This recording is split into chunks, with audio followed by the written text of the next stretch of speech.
Netcasts you love. From people you trust. This is Twit. Bandwidth for This Week in Google is provided by Cachefly. CACHEFLY.com. This is Twig, This Week in Google, episode 457, recorded Wednesday, May 16th, 2018. Trouble at the Cheese Factory. This Week in Google is brought to you by Moogsoft. Reduce IT alerts and tickets by up to 99%. Visit Moogsoft.com to learn more and sign up for a demo.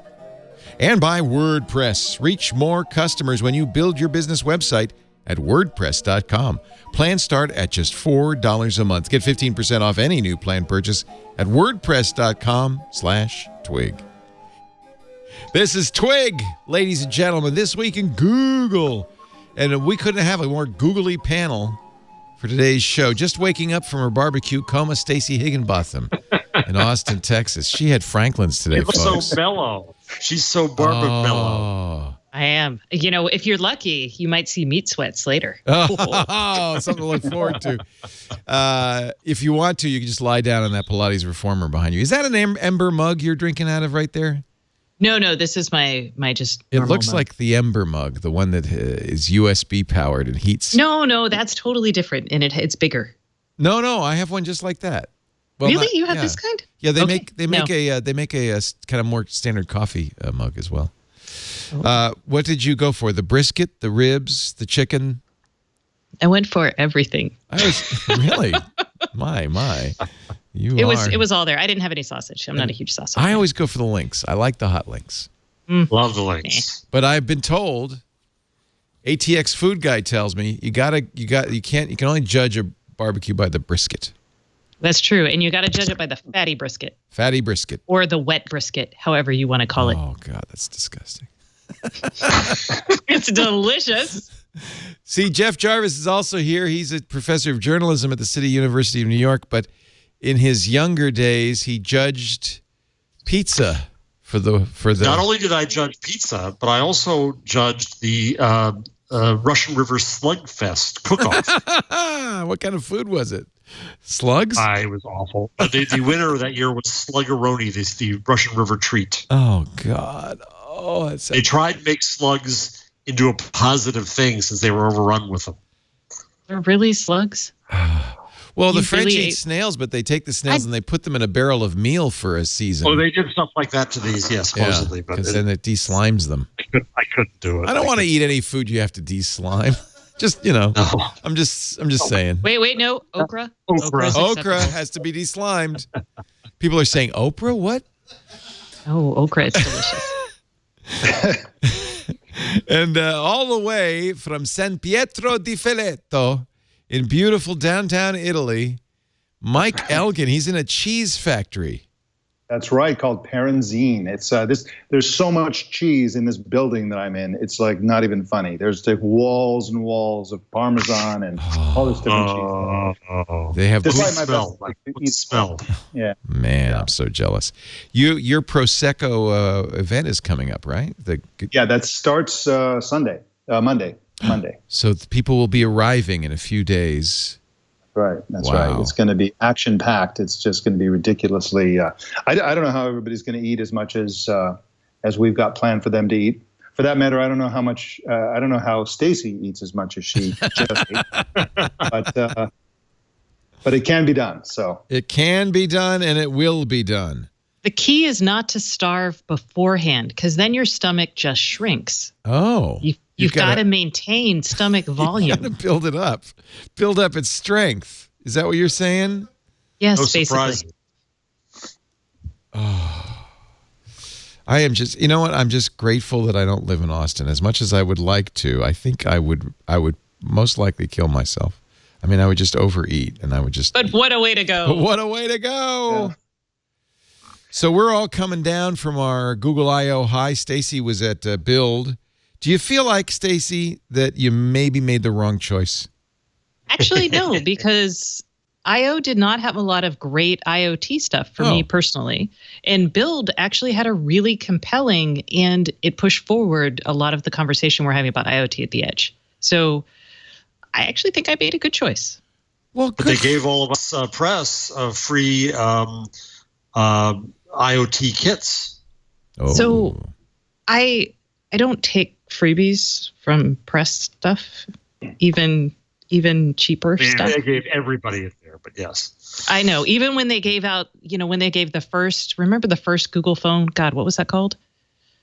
Oh, the first Android phone. The H1, something like that. The HTC one. Yeah. So they gave that away, and I tried it out, and then a month later I gave it back. Yeah. So when they gave out the Pixel, the first Pixel, I guess it was called the Pixel. I don't even remember now. And it was a very high end thing. It was a brand new thing, and I loved it. But I actually gave it back and then bought one.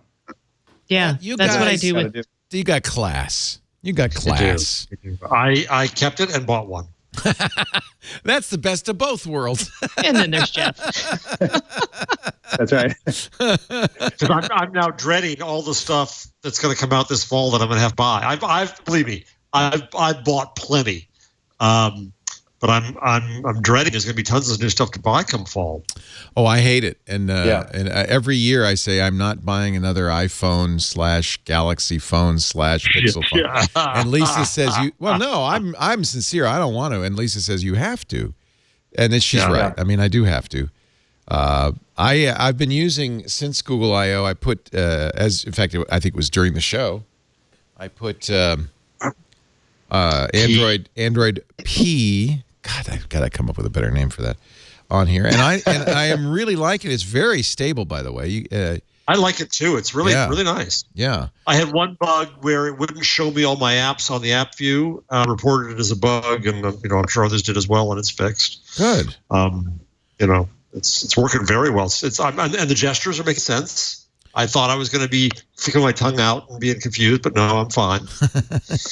You can stick your tongue out for other reasons. It's simple. I like the fact that when you press the up-down volume button, you get a very nice control center that makes it very quick and easy to control the volume right there where your fingers already are. That seems so simple. It's those little things, though, I think make it... It was a great discussion on All About Android about how they arrived at that. And they just looked at the data, usage data, and said people really actually never change the ringer volume. It's either on or off. Right. What they change is media volume. That's exactly right. So giving you the media volume with the simple on-off, mute or not, made perfect sense. And right above it is the vibrate or silence button. So that's the call mute. That's exactly what you want. The alert mute. Right. Yep, that's exactly either what on you or want. off. And then the media volume. And then the media volume. Those are the things you want. If you really need to, there's a gear there if you want to get deeper into it. I like that a lot. The gestures, have you all turned on the gestures? I really love that. I think that's just so sensible. Jason had to show me how to, but I did. Yeah, I don't know why it's not on by default. I guess they didn't want to confuse people. But this is a big shift for Android because it gets rid of the back home recents button and replaces it instead with a lozenge, which you slide. With the back button when it's appropriate. And then there's a back button as appropriate, right? And the pull down, what do you call those things? The pull down... Disappear, the control panel or whatever. Control panel, yeah. I think it's nice. Like, the one thing I'm having trouble getting used to is that you have to hold down the press on, let's say, Wi-Fi to get Wi-Fi. Otherwise, it just turns on and off. Didn't they always do that? That's not. No. Okay. You could touch the words below and go to the full Wi-Fi settings. Oh, all right. Or touch the icon and turn it off. Yeah. So if you just tap it, it's a quick off button. That's what Apple does. So I guess that's why that didn't throw me so much. I have to say the usability on P it's small details, but it's good enough. For instance, that I abandoned my third-party launchers, Nova Launcher and Action Launcher, and I'm using the Pixel Launcher. Yeah. The only thing, I think we talked about this last week, they got to replace Google Now as the swipe, when you swipe right. They got to, Google Now with the Google News, should have Google News. So I finally got the new Google News a day ago. Oh, good. I put that as a widget right there on my second page, so I have it. Are you liking it? I still don't have Google News. Oh, wait, no, because I'm not running a P. Never mind. No, you don't need P. You don't need P. So the Google Play Newsstand app that updates itself into something called Google News. So if you don't have that installed, you'll need to install that. and that'll be. I don't want Google another news app. Yeah. Well, this is no. You know what? Get you rid want of this all one. the This other is news really apps. good. This is the one All now. right. Yeah. This is the one. This is the one. Do you agree? Do you agree, Mike? Have you been using it? Totally. It's really, really good. They don't try to give you just the personalized news. They Right. don't try to give you just the generic news. You get them both, and it's very intelligent. It learns. It's really the best news app I've ever seen. And they made a point of saying, and I thought this was really interesting, once you get to the tab, there's the For You tab, but once you go to the tab that's headlines, or you press the button that gives you full coverage, you get the same news everybody gets. And I thought that was a really interesting point, is that part of the problem is we're all getting, this is that filter bubble thing, I guess. We're all getting our own news. And now we're all getting the same news, so we can be on the same page, so we can have a conversation. I think that's really a good thing. Part of being informed, and this is an underappreciated idea, but part of being informed is not just knowing what you know, but also knowing what other people are, the news that other people are being exposed to. So that's something frustrating in Google search. When I search for something, the results don't tell me I'm getting these results. I don't know what other people are getting. That's really frustrating. So when it comes to news, it's good to go to a place and say, here's what Google is presenting to the world. Then if they do something wrong, they screw it up, or they have fake news or Russian propaganda or something like that, you can complain to them, and if they fix it for everyone. Unlike Facebook, where they fix it for you and then nobody else. These are terrible stories. You just got it. Well, that's for the For You page, right? You're looking, Yeah. For You. So that's what Google thinks I like? Well, it'll get better.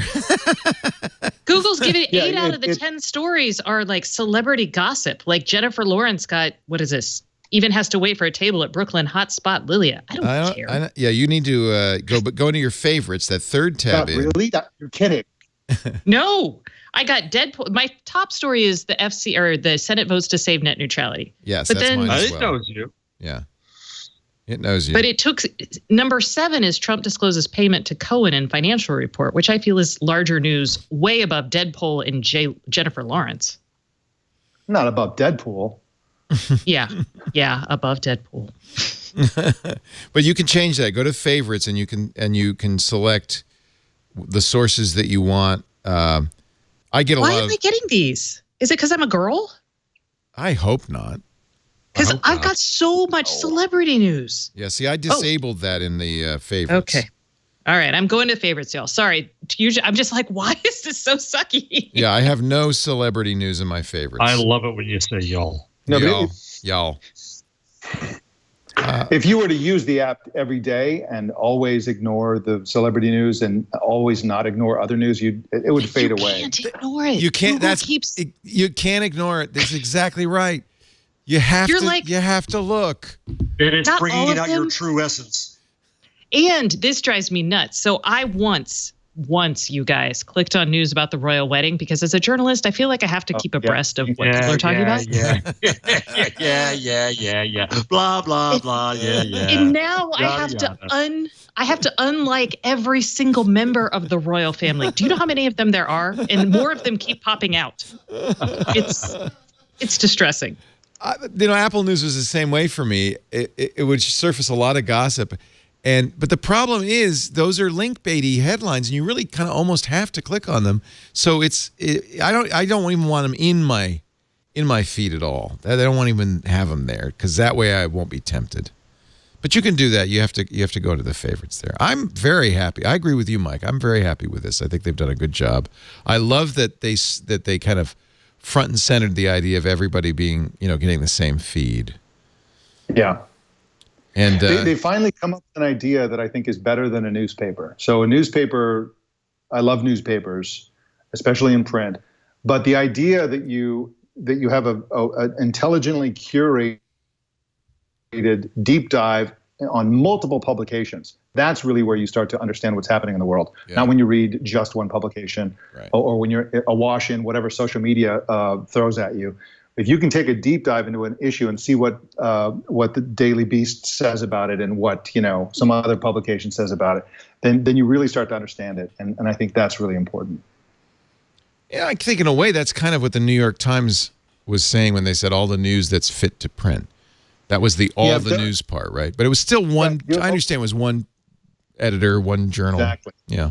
And I love the New York Times, but it's nice to, sometimes with these filter bubbles, it sort of magnifies itself. Yep. And sometimes you'll go to it. For example, you read a lot of left-wing publications. You go to a right-wing publication like Reason or the National Review. Reason is arguably right-wing, and you're like, oh my God, they've got a good point that they're making that you never hear in the usual suspects. So I actually subscribed to the paper version of Reason for that very reason. It's more libertarian, I'd say, than it's libertarian. It is completely libertarian, and most of it is.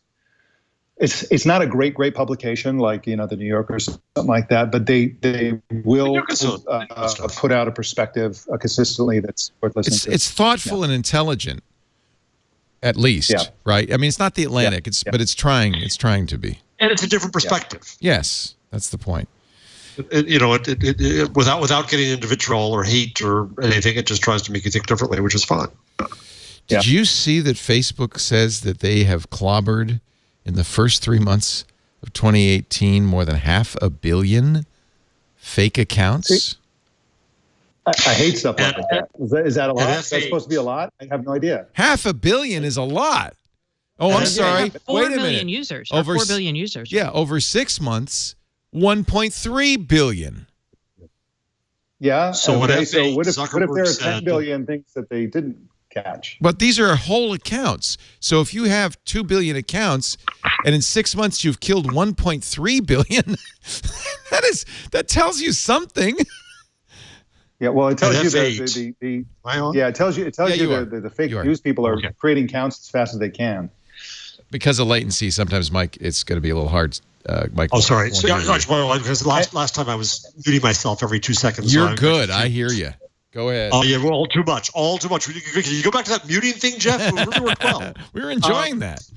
No, I just want. So at F8, Zuckerberg said on stage that they were killing 1 million fake accounts a day, and then someone else on stage later said millions. Yeah. So we don't even know what the real number is. It sounds like the scale of this is unbelievable. So when somebody said at F8. Oh, gee, maybe more ways to report fake accounts to you. They said, well, that's nice, but it really doesn't help. Facebook, I presume, is doing kind of the same thing Twitter announced this week, that they're going to start watching all the signals, which will help them. Twitter is going to not mute, but slow down accounts that get blocked a lot, things like that. Yeah. I mean, that is the definition. There are hardcore trolls, and then there are kind of like soft trolls. Many trolls don't know that they're trolls. Part-time trolls. They are just reacting and stuff like that. But they do exactly what Twitter's going after. You have this great conversation going, and some Debbie Downer steps in there and just derails the whole conversation. Right. That's a troll, either whether they know it or not, and that's the kind of thing they say they're going to go after. Personally, I would prefer. Twitter, everything Twitter does is they're trying to make sure that, the solution obviously is to give users control over what's deleted in the comment thread that follows the host, the tweet, just like everybody else. It's like Facebook and everywhere else where you can delete other people's comments. They don't want you to be able to do that. So they're coming up with some automatic way. The problem with that is it's a black box. You don't know what they're deleting. You don't know why they're deleting it. It's not the kind of thing you can really criticize because you don't know it's happening. It's a really good article by Charlie Wartzel on BuzzFeed about fake Facebook profiles that you can buy to like you. He refers to this profile. Audrey Mitchell is a 23-year-old New York City transplant from London, an aspiring model working at KFC. KFC, I don't know, you gotta work. She has 921 friends. She likes the New York Knicks, the movies Me and Earl and the Dying Girl. I guess that's one movie, I don't know. And the St. Paul, Minnesota-based hip-hop duo Idea and Abilities. She's currently single, but she loves cupcakes, but she doesn't exist. Charlie says, I know this for certain because it just took me a few clicks and one painless $13 Bitcoin transaction on a Russian website to buy Audrey Mitchell and her believably constructed digital footprint. 13 Bitcoin? That's hella expensive. No, $13. Oh. In Bitcoin. Oh, I was like, I know, 13 wow, Bitcoin. Audrey. Hey, you could have a follower too. I'm like, I'll sell my profile. Yeah, first. no kidding, really. For 13 Bitcoin, I'd sell mine. After the transaction, an email link offered up a downloadable file containing the unique phone number Audrey's account was registered under, a password, and a registered birth date, all the credentials necessary to gain access to the account. Within 30 minutes, I was behind the wheel of Audrey's page. So I guess there's a factory somewhere cranking out fake book I like that. Fake book. Yeah. Fake book profiles that you could buy. But now, why would you buy this profile? Because not on Twitter, but like on Instagram, the more followers you have, the more money you can But command. you're not buying her followership. You're buying her. You're actually now controlling this account. Then you want to like boost your brand. Ah. I am at the RightsCon conference here in Toronto. Oh, I'm so jealous. It's really good. It's a very good conference. I know. I'm giving up that some conference. really good sessions to be here right now. Oh, thank you, Jeff. Because you matter to me. But I went to a lot of sessions this morning, including one with Joan Donovan, our new friend here at Twig, where what's happening is you're rather than creating that new account that they recognize as new and they kill, you buy an account that's been around for a little while. Somebody invested in it, and you use that to amplify whatever you're doing. So you buy 100 accounts. You somehow or another have 100 accounts, and you use that to amplify the crap you're putting out. It makes sense. I mean, if you can get $13, well, you must have. I mean, this is an interesting business. Well, it is. I also did know something else today. The thing I found out this today. Go ahead, Mike. I'm sorry. $13 to get a single follower, even though you can control that follower, is actually quite a bit. That's a lot of money for one. If you want a substantial following, no, but let's say you want no. But see, they're not selling again. They're not selling followers here. Followers, you can make a lot of money in volume. Right. They're selling a whole account. So I can buy 10,000 followers for a few bucks on Twitter because that one account can be sold again and again and again and again. In this case, you're getting control of the account. So I think, and considering how much effort must have been put into building that account, it's got a, this is... It has an asset value, yeah. Yeah. So it's like... Okay, you have a real person or someone who looks real who then can amplify your messages, or let's say... It's like a fake reviewer that's credible for anything you want to use it for. Yeah, I mean, if you had 1,000 of those. Let's say you're United and you killed a dog, then you get this person to say, I ship my pet on United all the time, and it does well. And $13,000 for a company, and you have 1,000 voices. Or for a government, or for Russia. I found out something else today at RightsCon. So last year at I.O., they announced this new thing on YouTube where you could pay to buy up your comment, right? $5 in your comment period. I remember that? Yeah. Oh, yeah. So what I found out is that in some of these really dark worlds where they're doing horrible, racist, misogynist stuff, they're making thousands of dollars that way. Yeah. Well, and I have to point out that she's an attractive young lady, and which leads me to believe there are other ways you could use this account to, like, as a honeypot to get money out of guys, right? I mean, there's a lot you could do with this.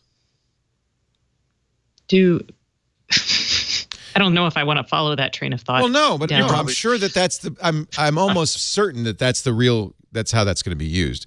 I used to get all the time.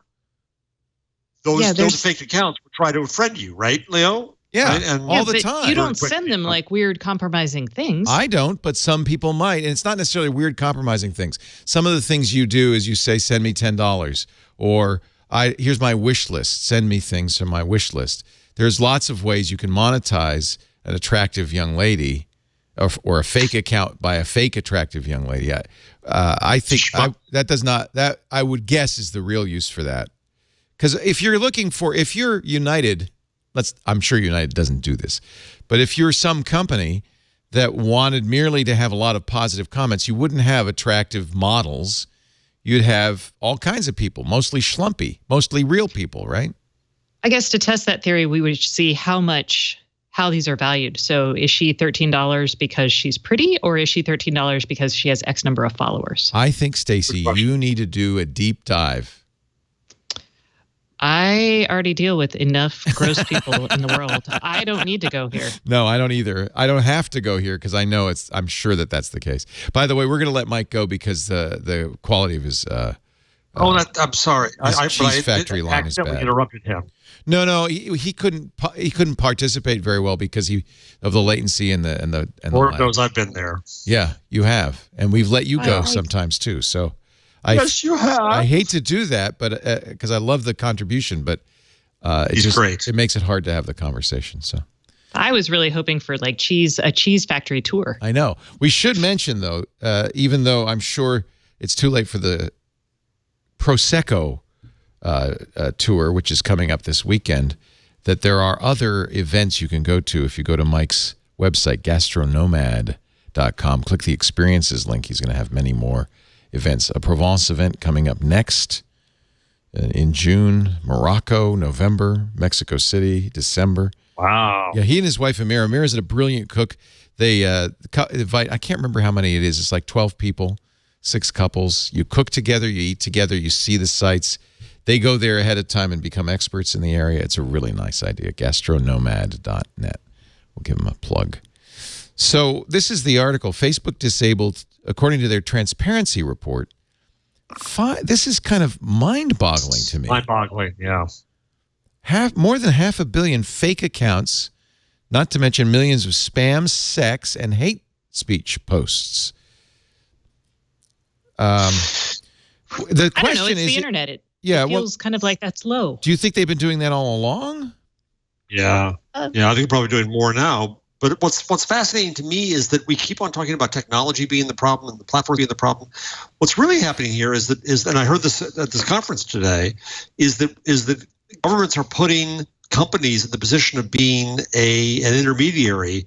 Somebody called it a large-scale micro-justice, where they're expected to make all these judgments and all these decisions, and there's fear that a lot of legitimate discussion and free speech goes out with that bathwater.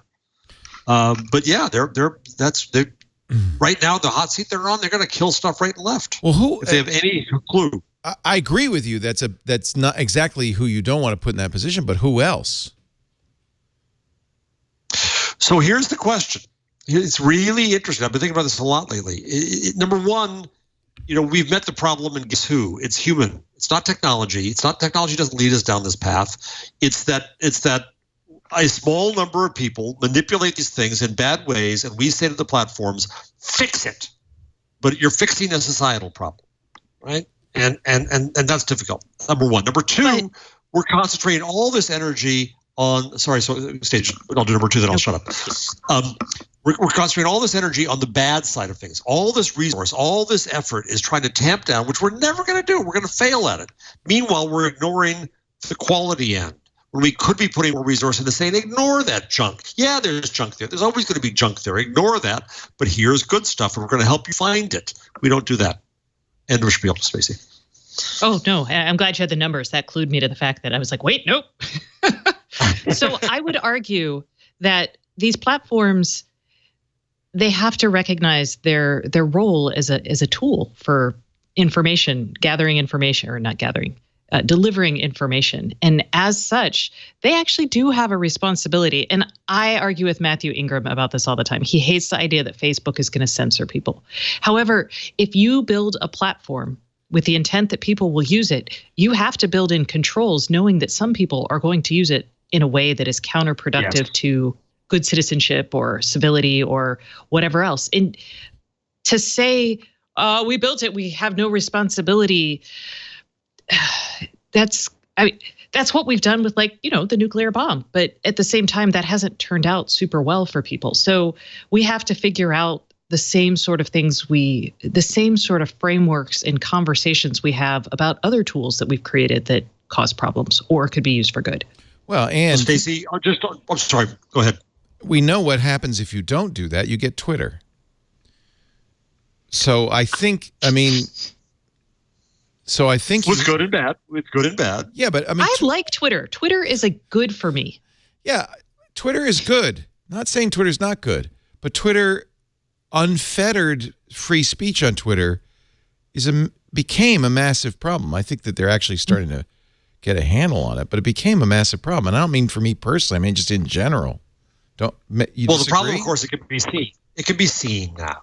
It can be heard now. In every booth at Denny's, there was this kind of idiocy and hatred and awful stuff going on for years, but we couldn't see it. We couldn't hear it. Now it can be. I believe it does help push that agenda and cultivate it, though. It's one thing, because when you find like-minded people who all spout the same thing, you're like, hey, I'm totally normal. Right. Cool. I don't think Charlottesville, it's not a coincidence Charlottesville happened in the Twitter era. I think that empowered a certain type of person and gave them just as it helped organize the Arab Spring, it helped organize white supremacists. It gave them a voice. It gave them a way to organize, to find each other. And you nailed it, Stacey. It validated them. I'm not just some loner in my mom's basement. It not always to the negative. I mean, the same thing the internet has done for those people. It's also helped people. Like I ran into a bunch of crazy migraine sufferers who were on the same drugs I was on. 100%. So, but that's why it is on the platform, to promote the good and to, at best it can, damp down the bad. And that's why I'm saying Twitter is an example of where it got out of control. And now I think they're realizing that, and they're taking it in hand. And they are. Look at what I think their responsibility may not be to actively tamp down. I think their responsibility is to recognize the potential for harm and to take steps to mitigate, may not be the right word, but have those conversations and get the right people involved. So I actually don't want Twitter, those guys all thinking, like when Facebook decides what's harmful, they ended up banning breastfeeding pictures, right? So you have to open up your platform to outside groups. And honestly, that's going to be different for maybe each geography. And see, this is why it's... The process for breastfeeding pictures worked out, though, because they banned it. Oh, my God. It was such a pain, though. But they banned it, and then people got together and said, no, you can't ban it. And after, I think, a good period of debate, Facebook said, oh, yeah, you're right. That was a period of debate that lasted like over a year. Well, they need to be more responsive. They have to take responsibility in both directions. So you're both right. But the hard question, of course, is how. I interviewed Jonathan Zunger this week about just this. Love him. Fascinating discussion. Can you ask him to come on the show? I want to get him on the show. He's wonderful. Love him. And he was the star of Google Plus. He's left Google now. But I wanted to talk about this moral question. And Stacey, to your point, what he called on was civil engineering. Good. So you had engineering, and you built buildings and you built bridges, and they fell down. Oops, we can't do that. And so you did recognize some level of responsibility and standards and governance around that. So I think we're starting to reach an agreement about that in technology. I think Tristan Harris goes way too far, and Roger McNamee is just doing his "Doesn't Call Me" tour, and they're not being helpful Google for years. Yeah, they're not being helpful. But the hard part that we're not getting to is I think we're agreeing that there is a level of responsibility, but there are lines we don't want them to cross. Right. And we don't what we don't have. And I include myself on that. I include us on this. Is I don't think if we sat down today and said, "Okay, here's the rule book, folks," we wouldn't know how to write it. Yet we expect. I don't think we need rules. We need a process. What if we don't create a rule book? What if we create a process by which? I mean, because like if you think about like the judiciary, and this is kind of a crappy example because it takes for freaking ever and it's a gameable process. But thinking about something like that probably makes a little bit more sense. Because then it can change over time with the mores of society. Yes. So there was an effort put up today. I don't have it right in front of me, but somebody put out a proposal for this kind of rules-based structure, and that there are that principles include if your content is taken down, you need to be given notice before it's done. There needs to be some measure of appeal, things like that. So there's a process and a structure. But Stacey, here's the issue. At the scale, at 1 billion fake accounts. Mm-hmm. And so then I go and game the system and I appeal each one of those. And so what's happened in Ukraine is the Russians are going in and they're finding anything they can to kill legitimate accounts of anti-Russian activists in Ukraine. And they're they're flooding the process. Right. So I agree with you. I agree about process, but that's hard too.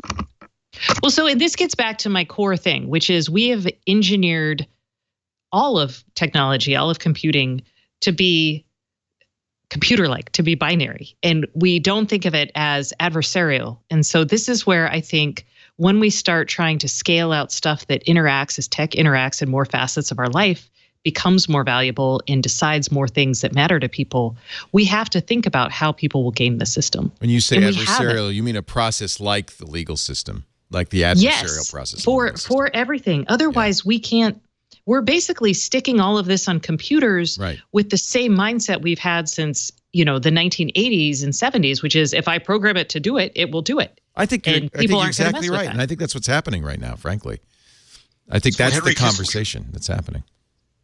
Henry Kissinger wrote a piece in The Atlantic, which I thought was fairly ridiculous. My snarky tweet was Henry Kissinger discovers 2018. But he's kind of arguing that point, Stacey, where he says, it's just out today, I just put it on the rundown, where he says that the printing press led to the Enlightenment. The Enlightenment was about things that were not binary. The Enlightenment was about huge discussion and philosophy and all that, and that we're losing that nuance and going back to binary. And we have systems we don't know how they operate, and a lot of this is naive. And Henry just learns what computers do. But yeah, I think you're right, Stacey. I think that we have this presumption of a binary world, and it's not. Or yeah, I mean, the engineers building this stuff don't think of it as something. People now have a bigger motivation to quote unquote hack this or to get around these things because they're in control of so much more. And when it was just, silly games or like nerdy pursuits, most people didn't have that. But now we've got like financial incentives. We've just got so much. And so of course we're going to hack it. And now we have to rethink the way we program and engineer and build these things and shove them out into the world. This new Facebook transparency report actually is fascinating and quite an eye-opener and answers some of that question that we were asking about whether Facebook's stepping this up. This graph shows the increase in graphic violence violations on Facebook. This is not, I don't think, because Facebook started policing it, but they've noticed a growth of 0.16 to 0.19%. I'm sorry, 16% to 19% in October, December 2017 to 20.22 to 27%, almost a doubling. And you could see it across the board in adult nudity and sexual activity, terrorist propaganda. How much content do we take action on? Big growths quarter to quarter. This is quarter to quarter. Hate speech, spam. Actually, less of a growth in spam than all the others. Fake accounts actually are down a little bit. So, but if you look at partly because they're buying accounts instead of faking them. They're learning. This is one person said today at this conference that, and boy, it's a good conference if I'm quoted it 5 times. Said that the metrics are all wrong. The metrics are how much did we take down? So volume became basis, and this is so easy to scale that volume isn't the real measurement here. Well, I think this is read more deeply into this report. It's really interesting. For instance, Facebook asserts that they find about 80% of violating content before people report it. It's not based on reporting. The little thin thing here, 5.6% of content was acted upon because users reported it first. 95% acted on by Facebook, flagged by Facebook. Do they say their AI is getting better? Maybe it is. Yeah, 99% of terrorist content was flagged by Facebook. Do they have a mechanism for disputing that? I'd be very interested in, like, I've automatically taken all this down, and then how much of that was disputed by... It's a transparency report. It's not transparent. Please. Silly me. Interestingly, though, when it comes to hate speech, Facebook is not very good at detecting it. It's hard to detect because it's in the eye of the beholder, isn't it? So, well, not just that. There's all kinds of ways to get around it. Right. They should employ the same people who do China's firewall. Yeah, those guys are good. Those guys can adapt to everything. They're good. That's the fear. I've got to show you something. So Joan gave an example of a meme. I won't say the meme because I don't want to spread it, but it was a racist meme that tries to make being white's okay kind of a meme. And they didn't put it on Facebook. What they did was they put out the meme and they basically said, get this thing onto campuses, get it on the walls and restaurants and stuff. People will take pictures of it. They'll put it on social media. It looked like it's coming up independently. It looks like there's a kind of a movement, and media will start writing about it, and they did. And so they're using things offline now to push back online. But that's been something that's been around for a while. You look at the astroturfing efforts. I mean, this is not, again, people want to push their agenda and they're going to optimize how they do it. And we just have to become more savvy over time about what we're reading. And I mean, this makes it easier. It's like email suddenly made it very easy to send junk mail to people, but we're going to get over this too. I was a direct and ringside witness to one of the very earliest examples of this, which was the rise and fall of Dig, because it was started by my friend Kevin Rose in 2004, and was a really, I thought, initially great idea to crowdsource news, have people vote on news stories and they would rise to the top. It'd be a great way to find the best stories. But it was very quickly, people started gaming it. And the gaming got worse and worse. And Kevin went through 4 or 5 iterations trying to find ways to get around the gaming. But every time he came up with a fix, the people who are doing the gaming are so motivated and so clever that they just got around it. And it eventually put him out of business. This goes to your Chinese point, Stacey. I just put on the bottom of the rundown, George Nima, who's an old friend of mine who's in Europe, went to China and learned about the social credit system. Oh, fascinating. Oh, and that is good. Really, really scary. And what happens in China, of course, is that the populace finds things that don't get caught. So white supremacists in America are now talking about pit bulls, and killing pit bulls is a secret language for anti-white in the view. Oh, interesting. But you look at this Chinese thing. No, they just say it because the pit bulls are proxies for white people. Words cannot. So he writes here. George writes here. Words cannot describe the way I feel right now. I am shaking physically. But the Chinese government is implementing a system which will assign a social credit rating to every citizen based on government data regarding their economic and social status. It works as a mass surveillance tool. It uses big data analysis technology. In addition, it's also meant to rate businesses operating in the Chinese market. If you've seen Black Mirror's Nosedive, this is it. I mean, we have seen that. That's exactly what it sounds like. The rating algorithm known only to the government. President Xi's plan is based on the stated government principle, once untrustworthy, always restricted. That's chilling. Minorities. Hey, we don't let felons vote. Right. Minorities and minority opinions will be negatively rated as a result of this program. Political dissidents, journalists, and jaywalkers, petty thieves, and others. The consequences of negative ratings, and we've heard some of this, include restricted movement, career potential, access to services.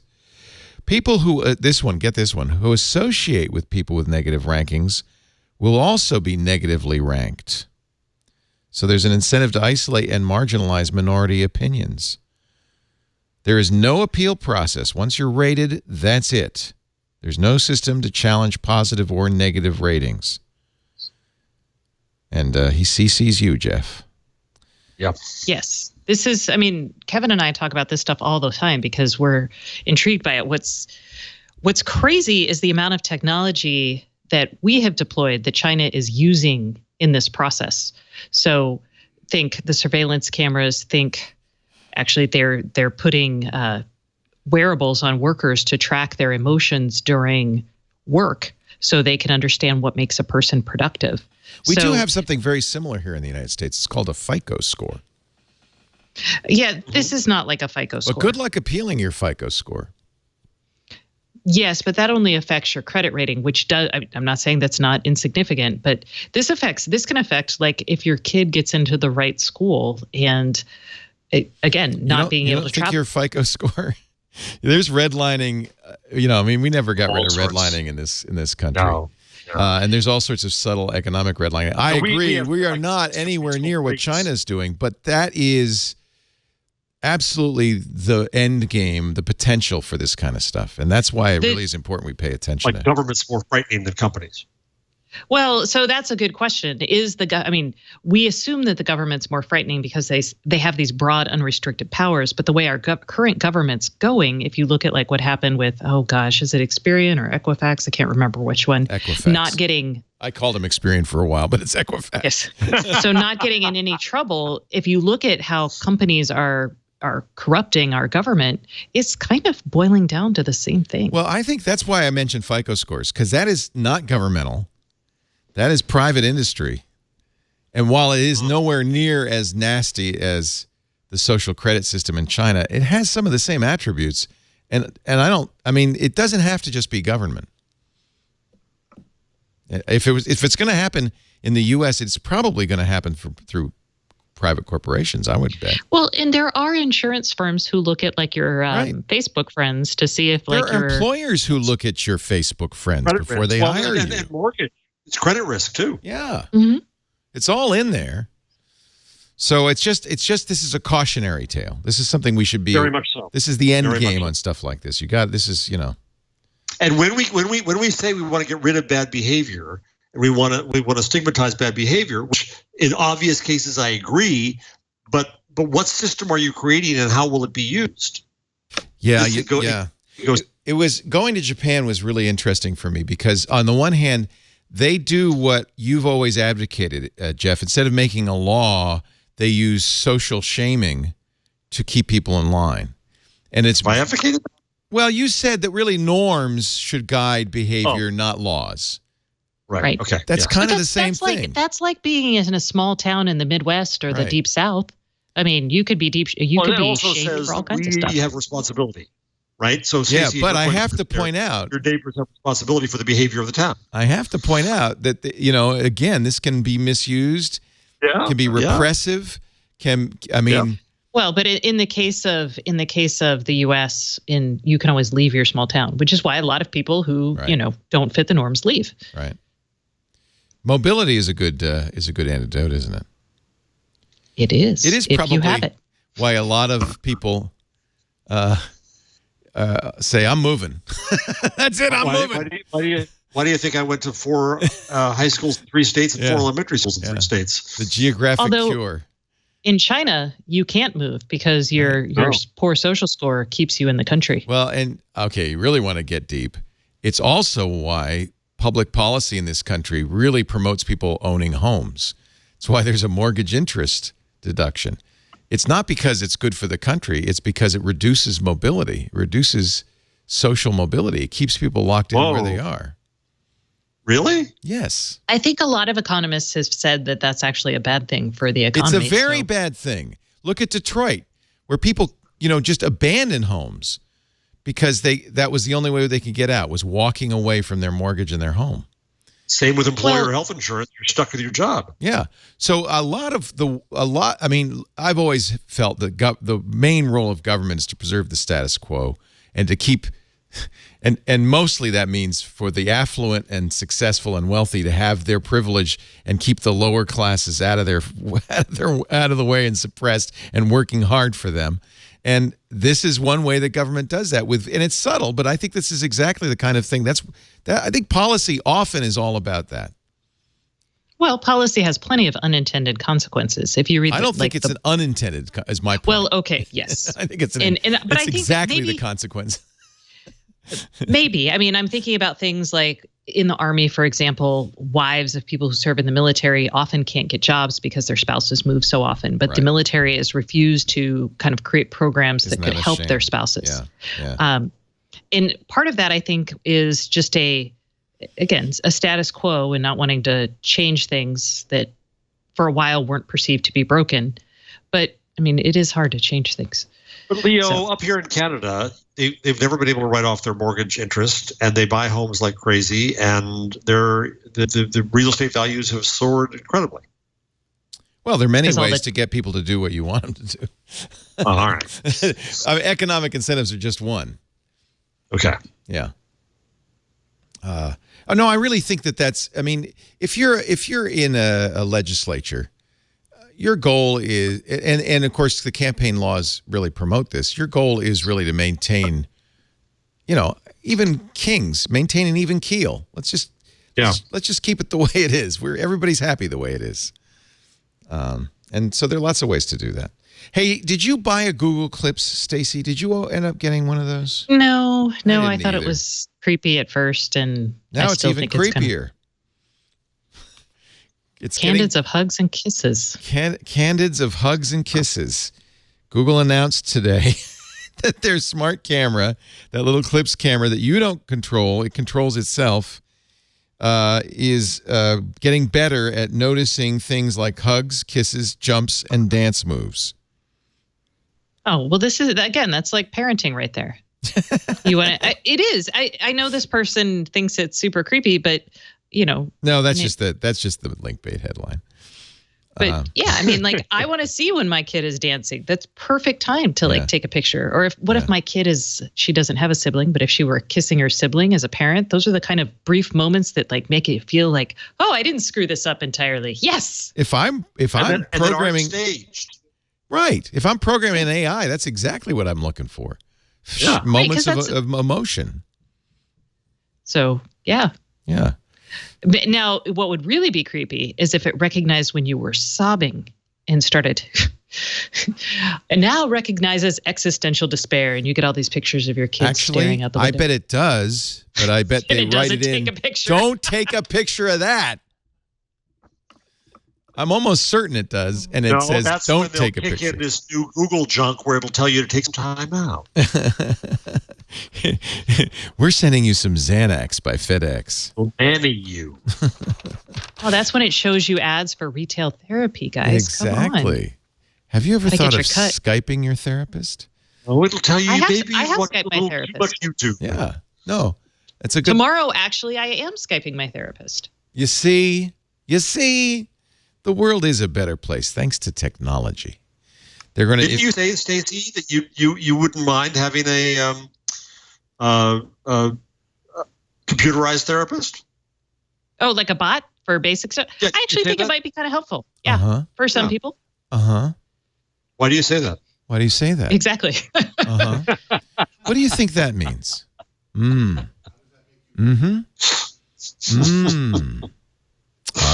Yeah, actually, if you're a Freudian therapist, you don't even say what do you think that means? You just go, That's all you need. You think you should come every day from now on? So I was hoping somebody had bought Clips. They're going to update in May, and I was just curious if any. We probably should get one just to see the changes and all that. I don't know. Does it also recognize people just standing the middle finger at you? That's again. I'm sure it does, and avoids photographs of that. What would be interesting is if you could offer feedback, so you train it on what the great emotions are for you. Now, imagine how the algorithms could change over the life of your child. For example, like as a teen, the pictures you'd want or they'd want to get would be very different. Well, they're getting signals because if you upload your photos to Google Photos, they know how often you view those photos, edit them, spend time with them, go back to them. But are they using them? Well, what I'm saying is, don't you think Google is?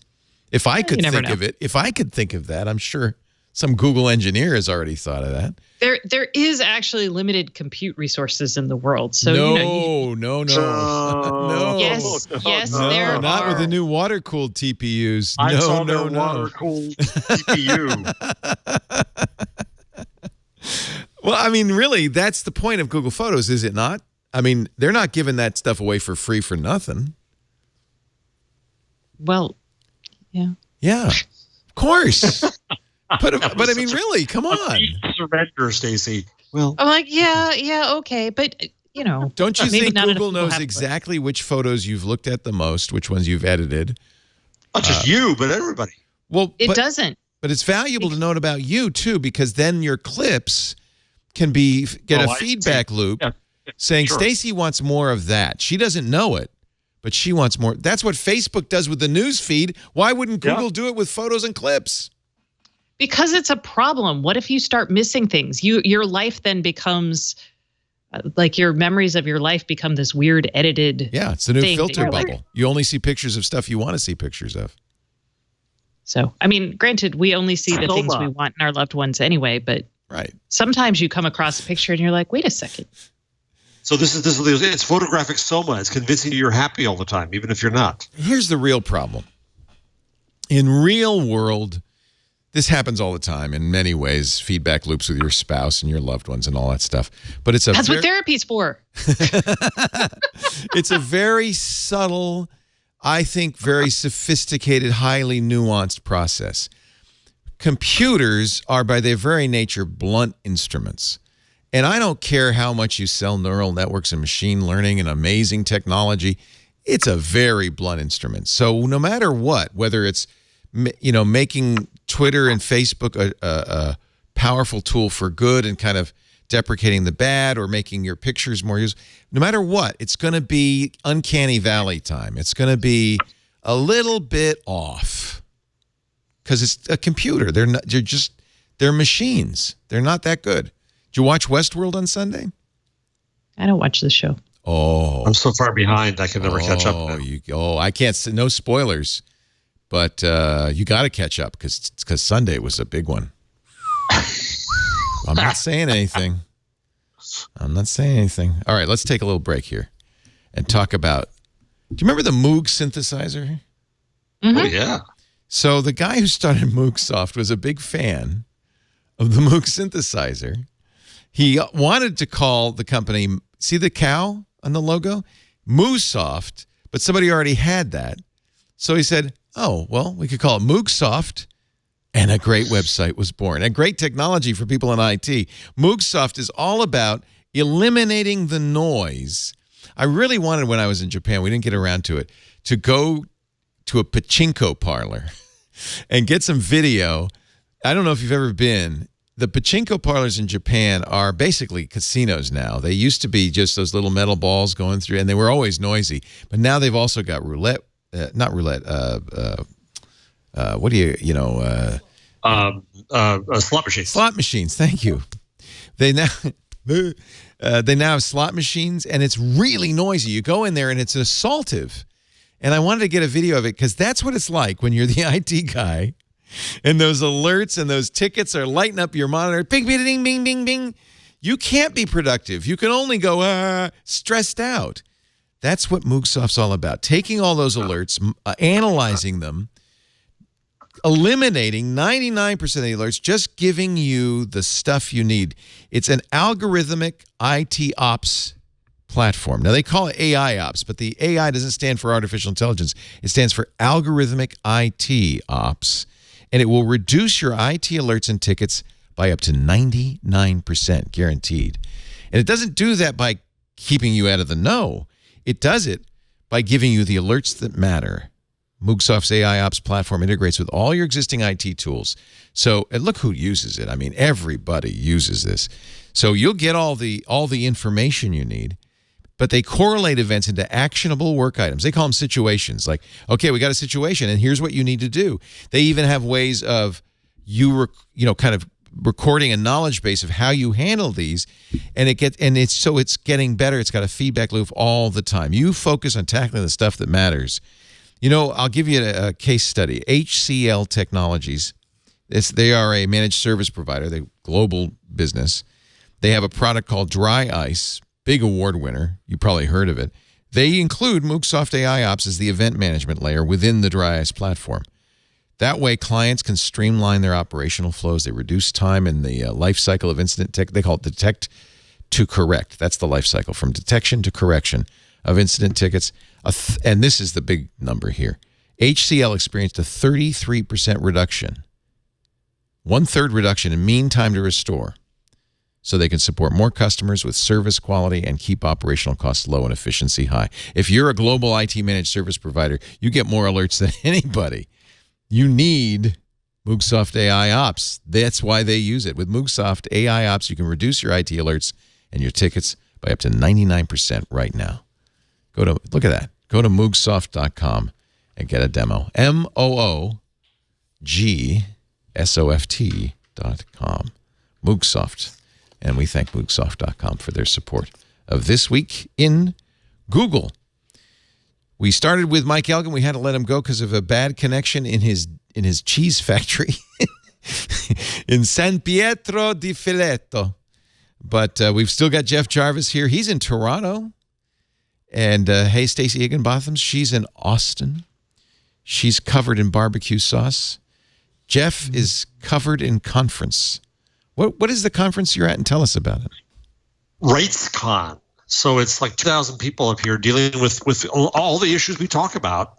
About how do we run the internet and preserve human rights, and what are those rights that we're trying to preserve? It's really fascinating. I'm going to be on a panel tomorrow about terrorist video and YouTube and the platforms we expect them to do, but it goes all the way from that. That's the kind of easy end of this. When you go down into behavioral stuff, and so on the one hand, you have them saying, platforms fix this stuff. On the other hand, you have a panel here about how maybe we need new laws to guarantee freedom of speech against the platforms. So on the one hand, we're telling the platforms kill stuff. On the other, don't kill stuff. And you just see this accordion they're stuck in here. So what you're saying is there's no more consensus there than there is here. No, yeah. It's not easy. No. This is hard stuff. Yeah. But you've always said we need to dig in and address it instead of turning our back on it. But a lot of fears here. Also interesting about government should be highly involved. Government shouldn't. And I'm not here in this crowd. This is a crowd that wants to regulate things and control things and guarantee people's rights and so on. But on the other hand, the German law, the Netzdige law, that if you leave hate speech up more than 24 hours, horrible things happen. Looking at the impact of this, there's a lot of issues. This is hard. We can't fix these solutions are easy. We got to have a lot of discussion about it, which is all we ever do is discuss and discuss and discuss it. And see, we're helping the world that way. Well, some Google employees are doing more than discuss. We talked before about Google employees, a 4,000 signature petition saying Google has to stop helping the Defense Department with Project Maven. It's a project that uses face recognition to help artificial intelligence to help the military analyze drone footage by automatically classifying images of objects and people. According to Gizmodo, who talked to some of them, about a dozen of these employees have now resigned, saying Google has not been responsive, and they finally felt they had to take some action. So it's happening everywhere. The employees who talked to Gizmodo, this is according to Kate Conger, writing for Gizmodo. The employees who talked to Gizmodo say that executives have become less transparent with their workforce about controversial business decisions and seem less interested in listening to workers' objections than they once did. Google's said that this face recognition, that stuff they're doing is purely defensive, that they don't want to help the Defense Department with offensive capabilities, but of course, there's nothing that can't be used for offense. More of the same, I think this has all surfaced lately. We're just all very aware of it now. If I could figure out how people, how this zeitgeist worked, I would be such a better reporter. Yeah. I mean, I feel like, why did it hit an inflection point at this point in time? And this has been going on, and I think the election, we've known about it for a while. It's been going on since November 2016 is how long this has been going on. It's been going on way before that. Did you see that? But we put up with it until 2016 for some reason. I don't think we I found the article about, and maybe it's because I'm in Texas, but I don't know if you guys remember the Jade Helm hilarity, which is where the Army was it the Army? One branch of the military was doing, basic exercises in Texas, and it somehow became helicopters are coming. Yeah, people in Texas decided that this was actually a military exercise against the citizens of Texas, and our lieutenant governor at the time was like, "Yeah," and they made official statements about it, and all this was propagated by Russian bots, and so. I didn't hear that part. That's the subsequent follow-up, right? Yes. So the Texas Tribune, I think it was, awesome organization, they did a story linking that to, so that was actually way before the election. And that actually was an impetus to get people who were interested in using this as a form of propaganda, fear mongering, vote disruption. We're like, oh, hey, we can totally affect policy if we like get a bunch of crazy people spouting crazy ideas. So I think now we're becoming aware of it at a level that is, I guess, the politicians care. I don't know. Yeah, Stacey, I think a couple things happened. I think that Matt Cutts was employed for years dealing with the economic manipulation of the systems that were created. Only now we're seeing the both political and psychological manipulation. By psychological, I mean things like trolls and misogynists and all that. And so I think a few things could have happened here. One is that it took them longer to learn the power of this. It took a few big players to have a real impact. It took the election to have an impact. It took impact on politicians for them to understand. It took impact on our country to understand. All these things came together. I think your sense is right that this was not the case forever. It was smaller, but now it's huge. Though maybe not. Are we overblowing this? Are we overblowing this? There are plenty of people who have no idea. Like, I think we talked about this a couple of weeks ago, and I know and that's always been the case. I mean, there have always been people who are like, we're worried about, pesticides in the water. And until, it takes a silent spring to be like, oh, yeah. But even then, only maybe 30% of the population cares about it. So I think, there's still people who scoff at like, oh, yeah, I'm full of pesticides. I don't care. So I think I don't know where the zeitgeist is, if it's actually changed, like what the tipping point for like action, who you have to influence, but definitely we're at a point where things will change because the right number of people, right people care about it. 90% but there are still plenty of people who don't care about anything ever. Right. No, they care. No, you know what they care about? I'll tell you. Restaurant openings in their area. Yeah. And if they can afford them. Their local, or not local, their phones and device specs. Oh, really? Not to a crazy level. But is this from research you've done? No, this is like when I worked at a newspaper. These were the stories that always did well. Not the city council meeting. Yeah. Oh God, no. Did you? So I thought it might be kind of a fun exercise to go through some of the Facebook ads that were the Democrats on the House Intelligence Committee released some of the thousands of Russian purchased Facebook ads.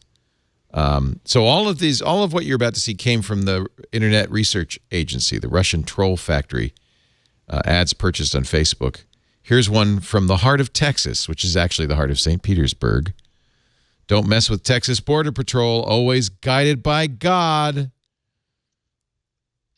I think I got that as a campaign ad because my husband was actually a registered Republican. So we get a lot of crazy stuff. Yeah. Well, you get both sides. Here's Bernie Sanders. The Clinton Foundation is a problem, but it's not really born liberal or Bernie Sanders. It's the Internet Research Agency. Get ready to secede, Texas. So the corrupt media does not talk about the crimes committed by Hillary Rotten Clinton.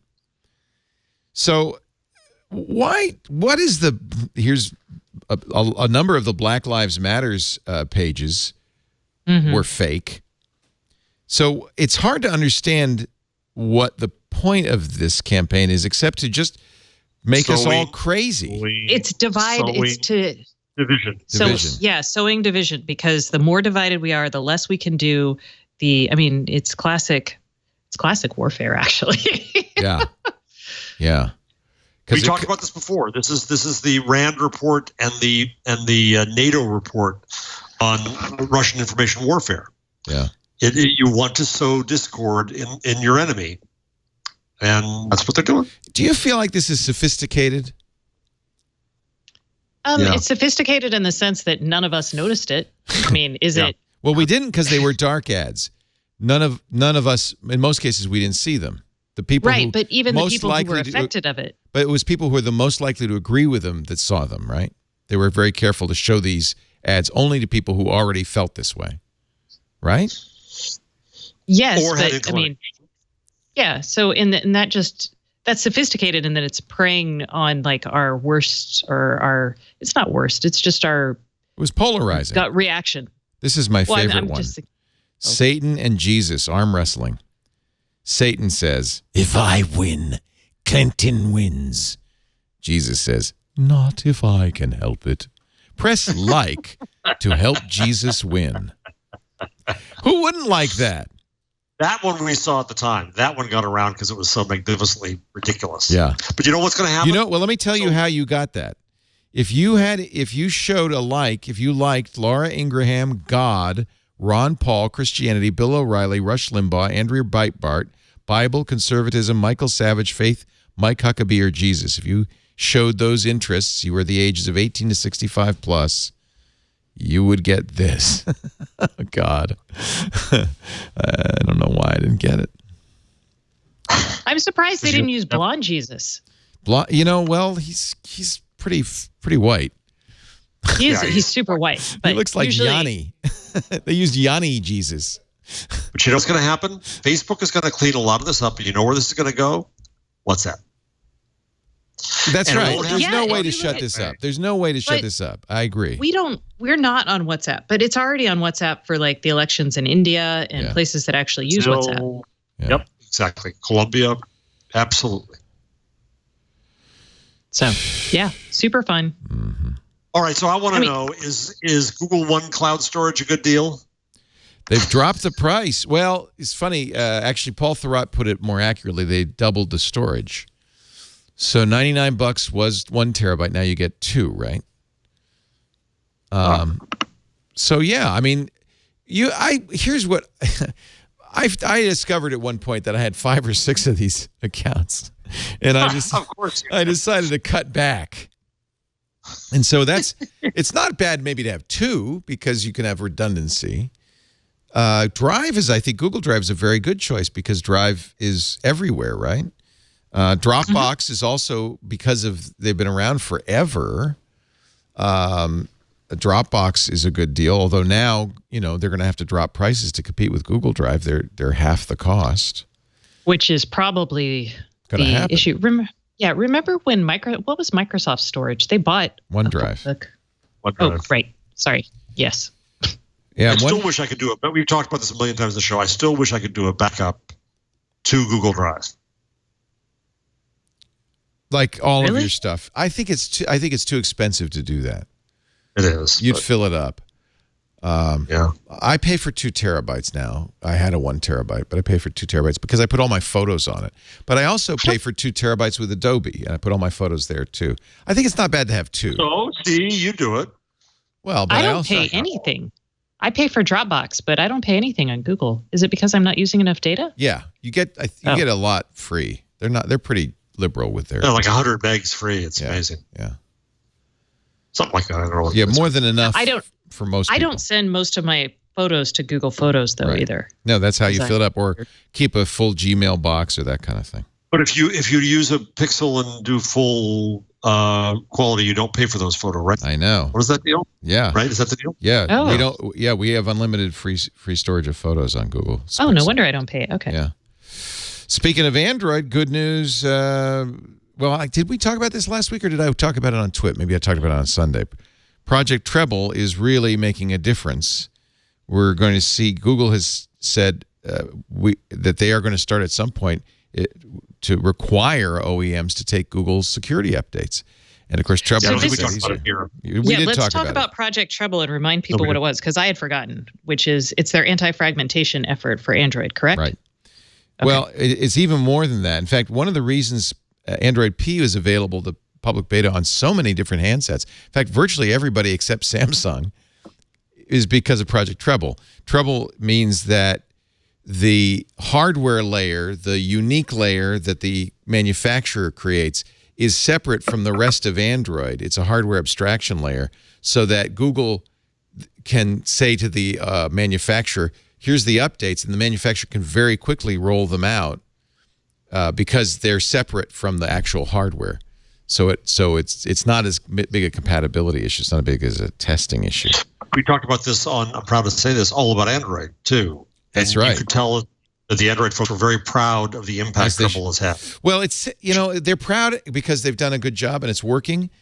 It was a necessity because there are so many Android handsets that are not updated, that are still on really out of date, dangerously out of date, insecure versions of Android, particularly in the underdeveloped. What are we supposed to call it now? Not the third world. Developing, not underdeveloped. Developing on this in the less cooked nations. Yeah, I'm pretty sure that's not what we're calling it. Not what we're calling it. In the developing world, even that feels a little. Does because we're developed. It does. Diminutive. There is another one you're supposed to use since then. I forget. I should know this. You went to Davos, Jeff. That's the sole reason you're there. Come on. No, that's they don't care about that. That's the other side. So we'll just call it not Davos. How about that? Not Davos. Not Davos. Non-OECD countries? He's going to start his competitive conference to Davos in China. Who is? Mike Bloomberg. Who? Mike Bloomberg. Mike Bloomberg. Oh, Okay, Bloomberg. sorry. You were cutting out at like crucial moments there, Jeff. Oh, it sounded like Umberg. Mike Umberg. Oh, really? Bloomberg in China? Really? Yes. Did you right love Sunday's tweet from President Trump saying, "Let's make China great again"? What? Nope. We're not going to talk about that. Let's talk. We should. It's about ZTE, big Android phone manufacturer that was banned by the Commerce Department because they were illegally selling against the Iran sanction. So I understand why Trump would say, okay, well, that's off. But B, because the Commerce Department warned that no company should be using their products because they probably were spying on you. Which is the same rationale we had for blocking Huawei, not Huawei. Yes. So all of a sudden, the president talks to Xi, who he likes a lot, apparently. Might have something to do with a $500 billion loan in Indonesia, too. But anyway, what is it? Bringing back Chinese jobs. I'm confused. I'm just confused. Yep. Anyway, I actually like ZTE phones. The Axon 7 from ZTE was my pick a couple of years ago. It was a really great phone. On the other hand, I'm not sure I want to use it if it's going to spy on me. I don't know. You know that Alexa is a much less popular baby name than ever before? I would believe that.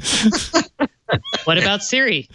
I don't think anybody named their kids Siri before. Actually, last year, 20 girls were named Siri in the U.S., one per every 100,000. But I wonder whether anybody named their kid Google. Hey, I'm sure someone has named... Or Cortana. Alexa, in 2015, there were 6,050 baby girls in the United States. The name popularity, according to the Social Security Administration, has declined by 33%. Just 3,883 Alexas were born last year. All right, were they born? This is in the U.S. Okay. Yeah. Yeah, I mean, that would be the suckiest name. In the non-Davos nations, we don't know.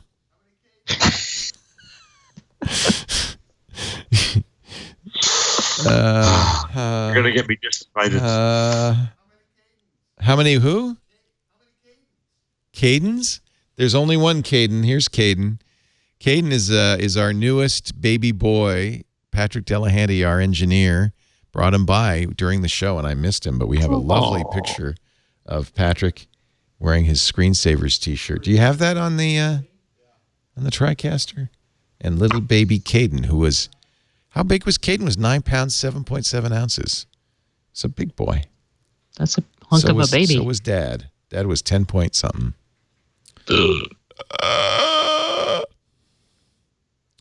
Amazon's going to adopt a Rooney Rule.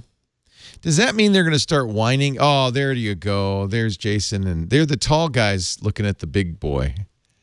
That's who looks very small, very tiny, but you know how fast they grow. Thank God. Is the Rooney Rule named after Andy Rooney? No. The owner of the. Oh, you're just doing it. Oh, that Rooney. What's his name? The football guy. It's named after him? Yeah. The owner of the first adopted in the NFL, requires all teams to interview at least one person of color each time a head coaching or general manager role comes open. Amazon apparently is going to do that. Good for them. It's magnificent, but I know from my sister who's a minister, I know that how often she would get in a list of jobs early in her career because they needed to interview a woman. Right. Mm-hmm. So you can get Rooney to Yeah, getting interviewed doesn't interviewed is do one anything. thing. Getting hired is Right. should matter. Yes. There are 3 women on Amazon's board. No people of color, but there are 3 women on Amazon's board. Actually, they initially opposed the policy. Right. They didn't want to do the Rooney Rule, according to Recode, which annoyed some Amazon employees. On Monday, they said they would adopt that policy. Women and people of color will be included in the pool of candidates for all board openings. The board is so small that probably the board's feeling was, Didn't they say that they did this already? Oh, maybe. However, I think formalizing it helps drive awareness and kind of creates a pull for exactly the right thing. It's a good thing. Candidates. And we care, and we're gonna make an effort here. Well, it's like the bare minimum effort. In my humble opinion. Yeah, it's not hiring anybody, but yeah. Apple wants $1 billion from Samsung. The back in court. I don't even want to tell you the story. We used to have to do those stories all the time. We kind of stopped. Let's stop. All right. I didn't mention it on Mac Break Weekly. I'm sorry I mentioned it here. I'm so sorry. You want to talk about, let's see, we could talk about TPUs. We could talk about the Duplex service and Google's caving on that since we talked about it was a week? Yeah, we did last week. Yeah, Google, what they said, well, we don't know what that means. They said they're going to tell you it's a robot. We don't know what that means. So the new thing, I think The Verge did a story on this. It talked about not only would it tell you that it was going to be a robot, but they also wondered how it would fare with eavesdropping and wiretapping laws in various states. So like in Texas, for example, if I'm recording an interview, because Google records these, if I'm recording an interview, I don't actually have to tell the second party because I'm a one-party consent state. We're in a two-party state, so they'd have to tell. Yeah. And you'd have to get consent. You can't even record until you get consent. So this is how the call begins. Brr, brr. Hello, this is Leo's Google Assistant calling. May I record this call? What? No, click. Let's try that again. Hello, this is Leo's Google Assistant. This is Leo's Google Assistant calling. I want to help save you time and bring you new customers on a holiday and know your hours. Is it okay if I do that and record this to make sure I get it right? Or how about this one? Hi, this is Leo's Google Assistant calling to make an appointment. Do you mind if I record this? Just for quality assurance? Yeah, okay. Thank you. How about that? All right. That's probably closer to what it would be. Somebody's saying we should just move Stacey's monitor to the center and let her make it This Week in IoT. Why? Because I don't know. I was like, there's not a lot of IoT news out there. What'd she do? Yeah. You know what I'm really trying to avoid? What? Yanny and Laurel. Oh, let's not talk about that yet. Let's talk about TPUs. We're the new Wi-Fi standard. All right, TPUs. Tell us all about it. TPUs are the the tensor processing units, the machine learning units that Google last year announced at Google I/O that they were going to put online for anybody using TensorFlow and Google Code to create their own artificial intelligence applications or machine learning applications. They updated them this year with water-cooled or something. I don't know. Faster, better ones. So I think without going into the crazy chip-level details, because that's a little crazy for everyone, the big takeaway here that you've got to think about is Google is spending so much money and so much effort on water cooling. Water cooling in a data center, that's a significant investment in your infrastructure, both to bring water cooling in. Computers and water don't mix, so there's a lot of effort to keep them separate. So when you think about that, you have to realize the enormous value that Google is ascribing to these processors and what it saves them or the opportunity it gives them to reduce their, I always think of it as reducing their cost of goods sold, which is why Google builds their own infrastructure all the time. Their cost of goods sold used to be serving up a web search result, right? Right. Now it's machine learning. And so if you look at what's happened here, this is a big, expensive investment, and apparently they think it's totally worth it. So that's the big macroeconomic viewpoint on TPUs. I bet you that they did the back envelope calculation on what it would cost and realized enough. You know, they didn't know when they announced this last year how many people would use it. Enough people used it. They thought, you know, we can, because when you use this, you're using it with shared other users. You know, they're probably making money on it, don't you think? Or you think that they're totally not? They're totally making money on it. Yeah. And the other thing is they were always going to optimize this. And if you look at what they've done here, and it's unclear because I don't think we have the TPU v3 block diagrams. So it's not 100% clear how much has changed 1 year between chip iterations is actually not a lot of time. All we know is they're 8 times faster. That's for 1 year, that's a lot, right? Well, I mean, I think they is it 4? It's a four quad. Times the cores? Yeah, it's a Hold quad. on. They 4 times the cores. They quadrupled the cores. So that's not actually crazy to get 8x performance from that. I mean, that's not actually a lot of optimization on the actual silicon. It doesn't seem like. That seems like an optimization. Yeah, actually, if you look at this, TPU 1.0, which is 2 generations old, was 28 nanometers at 700 megahertz, consumed 40 watts of power. TPU 2.0, which they announced last year, had single precision floating point, 8 gigs of memory to each TPU to improve performance. This is from Extreme Tech. A TPU cluster was last year 180 teraflops of computational power, 64 gigs of memory, and 2,400 gigabytes or 2.4 terabytes of memory bandwidth in total. But we don't know. You're right. We don't know what the specs are yet for TPU. Yeah, and so TPU so what's really noticeable is their power consumption effort. So I put in a story in the chat from the next platform on the TPUs because they have a lovely chart where if you look at TPU v1, they've got a 40 watt power consumption on a 28 nanometer process. And as your die size shrinks as you go from 28 to 20 nanometers to lower, you should be able to reduce your power consumption. But what they've actually done is boosted the core count. So they went from 40 watts to 200 to 250 watts estimated from 1 to 2. Wow. And 3, we're still at 200 watts. So they're doing some further optimization here. Wow. But again, these are pretty nerdy, deep stuff, and I don't really know how many people care about that. Oh, our audience loves it. Are you kidding? So, are you kidding? But I mean, big takeaway is the other thing they have their own metrics. So the supercomputing world talks about floating points, the math, the high precision computing world. So supercomputing, deep science, math kind of things. But they actually have a brain floating point format, which this is optimized Instead solely of for T-flops, Google's. it's B-flops? I don't know if it's B-float. So this is floating points. So so B-flops. You're right. B-flops. But they call it B-float. And this is a good indicator of like Google doesn't care about your workloads because Google has its own workloads and they're totally, again, optimized for this. This is such bad news for like the big chip players because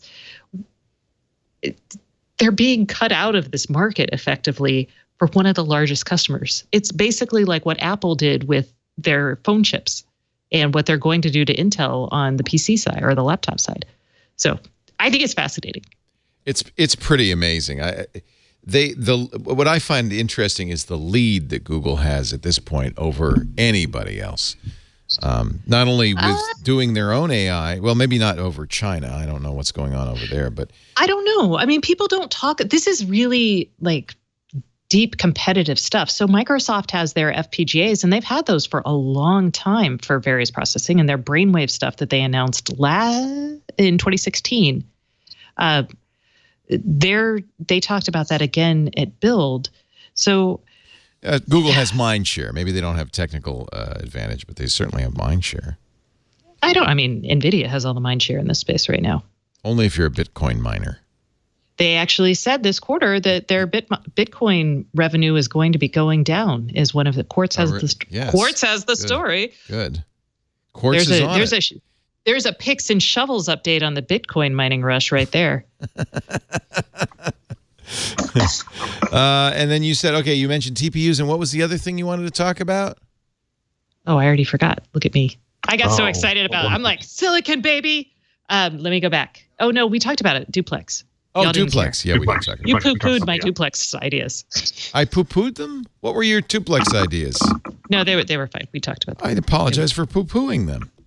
I just really wanted to. I like Duplex. I can't wait to have. And by the way, I think they implied that they'll be available in the next month or two. What? I would, although. What? So who calls to make appointments nowadays? Like I can't. I do all of the only person I call to make an appointment with is my doctor, and my doctor would probably say, "No, you can't record this because of HIPAA violation." Right. No, I think it. Yeah, no, I don't. The call thing isn't that interesting to me. I just want better voices and more human sounding interactions with me. That's really, really, isn't that the most interesting thing? If you could have an interaction with the Google Assistant that is as rich as the ones we heard on those phone calls, I don't care about making a dinner date. Think about Chuck E. Cheese. No, I don't want that. I don't want to have such a close relationship with the computer. I'm lonely. I'd become like that dude in Her. Yes. That guy was sad. Those people are sad. Come out of that world. Just you wait, Stacey Higgins. Just you wait. Just you wait, Stacey. That's good. I like that. Yeah, it's not a bad line. I never heard it before. Yeah. Just you wait, Stacey Higginbotham. Just you wait. You'll be sorry, but your tears will be too late. I love launchy Leo. The TPUs in Spain fall mainly in the water cooling vein. Oh, dude. I could have IoT'd all night. Oh, God. I could have IoT'd all night. Then the blinds won't close. Is there any IoT news, or are you just... the Wi-Fi stuff. That's what I was saying. Wi-Fi. The new Wi-Fi Easy Mesh. What is Easy Mesh? What is Easy Mesh? I haven't heard about this. On Monday, you have not heard about... What? Easy Mesh? What is Easy Mesh? So on Monday, the Wi-Fi Alliance announced a new standard for mesh Wi-Fi. Oh, wait. Don't go there. Go to Stacey on IoT and read Kevin's story because it's way better. Much better. Although the ads aren't nearly as rich and exciting. No, they're not. And you're going to have to close my little sign up for my newsletter thing. Sorry. I do that every time. It's okay. I signed up. That's the thing. You got to know somehow that I signed up. Well, so it's supposed to only pop up every 2 weeks. This is an argument I have with my business partner / husband. Anyway, okay. So what's happening here? The good, the bad, and the ugly from Kevin Toffel. Historically, you had to buy all in on Eero or all in on Orbi. Right. And now with this, you could buy in, I'm going to buy the Orbi router, but then maybe later you're like, so I would like to use some Google Mesh. Standard for how these work? Yes. Yeah. So who's not into this? Eero. A sponsor, Eero. Eero. I saw, by the way, the first Comcast ad showing off the plumes. Oh yes, that's Xfinity Wi-Fi. They'll be distributing those. So I can kind of think about what Eero might have said, which is something like, "Well, this might be a standard, but we've got better proprietary technology."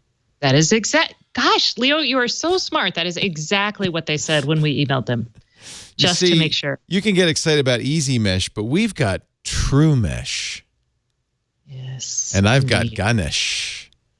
So anyway, I think this is a little too late because many people have already invested in these. I also have to say that anybody who's had any experience with Wi-Fi Alliance's standards, and I put that in air quotes, knows that this is not in any way a good, I mean, if there really were standards and everybody agreed and blah, blah, blah, but you can't use Wi-Fi extenders that are supposedly compatible if they're not from the same manufacturer. So I don't have high hopes that this is, maybe it will. Maybe I love mesh. I think it's a great thing.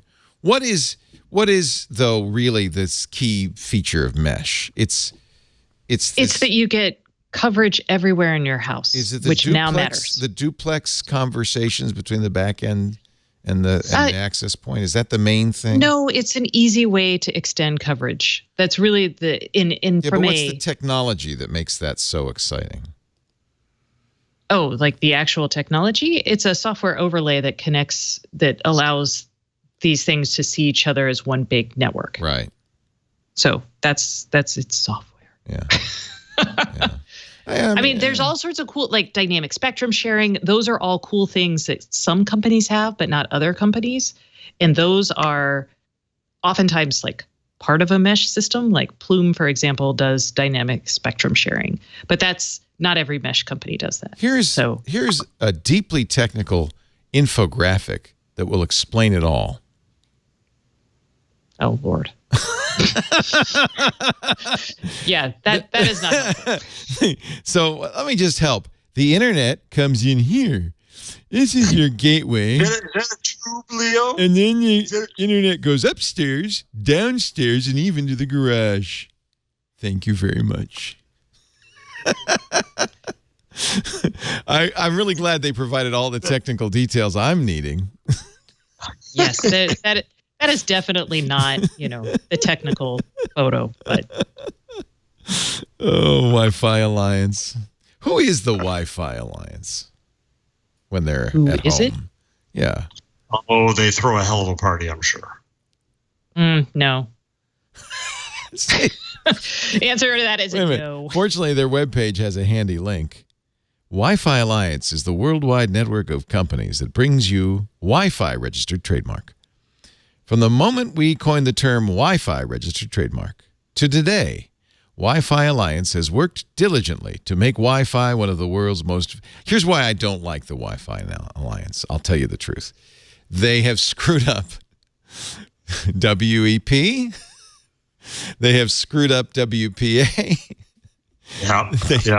They are... So, okay, but for a standard, I will say Wi-Fi has been really successful because I can bring my computer into any Wi-Fi hotspot. And the problem is we're putting more and more features onto Wi-Fi. So It became from a base radio. It's so a mess. But it's still better than like, oh my God, look at the hot mess that is Zigbee. I mean, ugh. Well, so I guess if you compare it to Zigbee, okay. Or like, look at DLNA. Oh my God. I know. That's a good point. I mean, by its very success, clearly something went right with Wi-Fi. Yeah.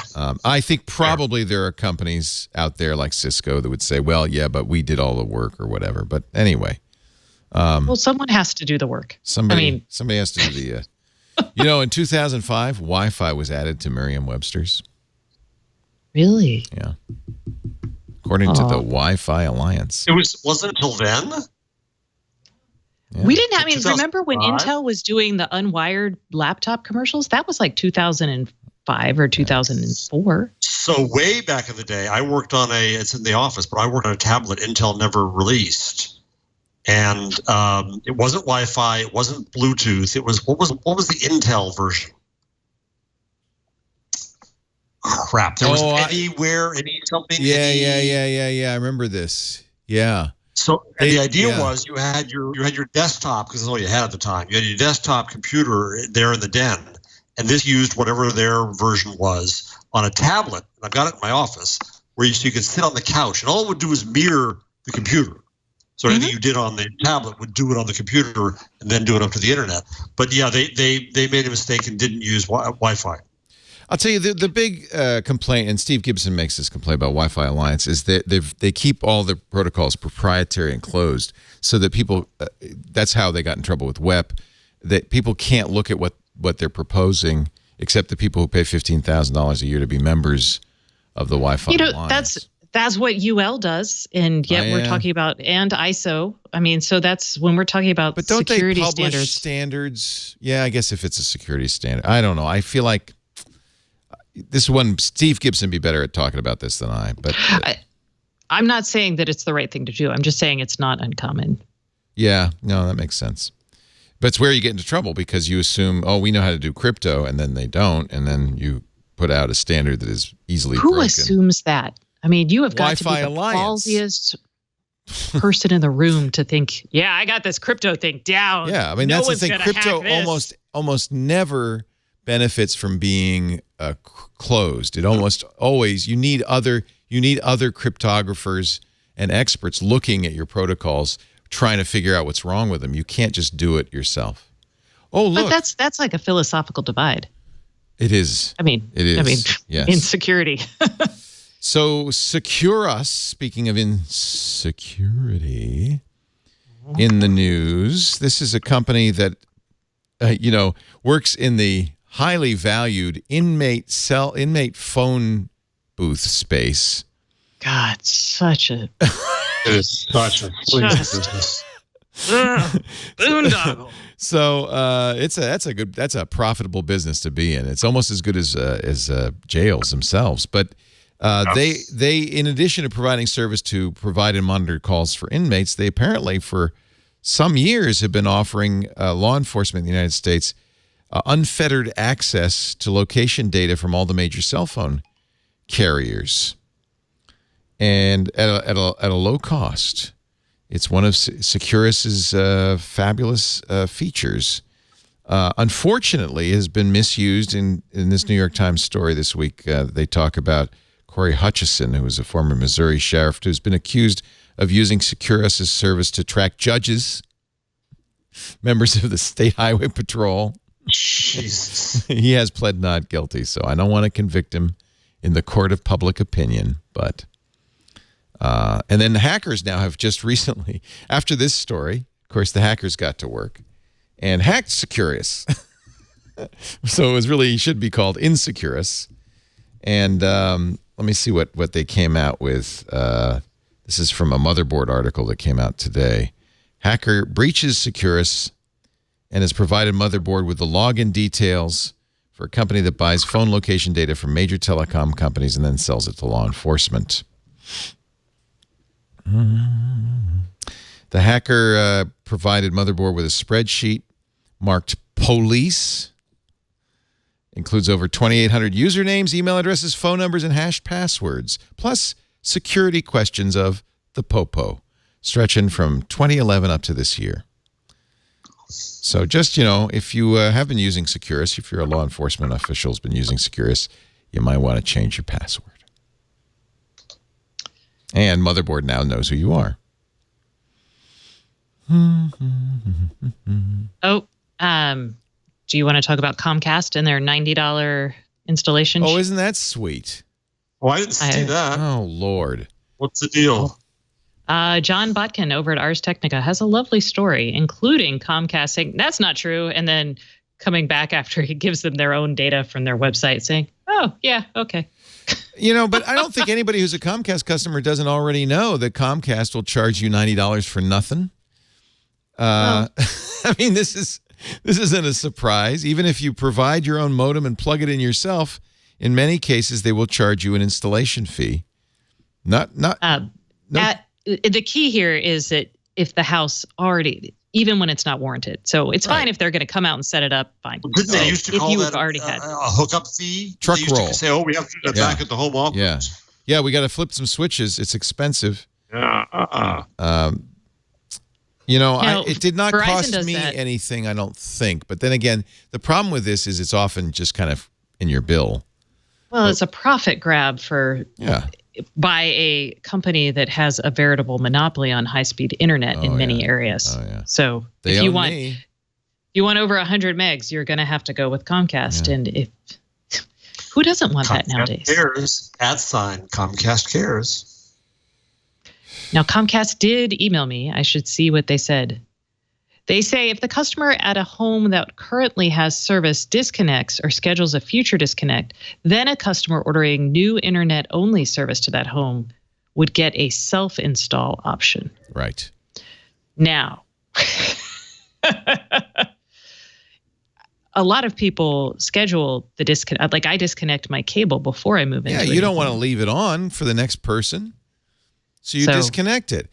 And the question, and this is not a truck roll. There's no truck roll required. You plug in your modem, and all that has to happen is somebody at the central office has to go, oh, yeah, let's re-enable that. Now, sometimes a truck roll is required. I think that's fine. That's appropriate to charge for that because somebody is going to come out. Months and months and months and years and years and years of money on you. Yeah. Yes, because their modem fee, I didn't realize this because I hadn't been tracking it since I don't cover broadband anymore. Their modem fee is now $11 a month. I know. Isn't that outrageous? You can buy a very good cable modem for under $100, so you'll quickly make that money back if you just do your own thing. And it's probably a better modem than Comcast provides. But then they get you because you noticed, by the way, that they said if you order internet-only service. I don't think this is a cash grab. I think this is a way to punish, incent people to get to triple play. Because if you only have a double play, you might get paid too, according to the Ars article. If you get the triple play, we'll waive all fees. It's really about, I think Comcast really wants to incent people. They don't like cord cutters for obvious reasons. Mm-hmm.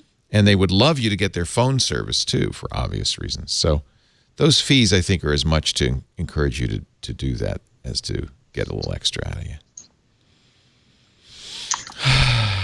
Okay. But, this is one, it's a hard argument to win because they can say, well, you don't understand. It's going to, we've got to flash the modem or whatever. They're going to. Good news and bad news. The good news is the Senate has voted to overturn Ajit Pai's net neutrality repeal by... We shall overcome. Yay, 52 to 47. The bad news is now it goes to the House, and if unaccountably the House passes it, it's still got to get past the president.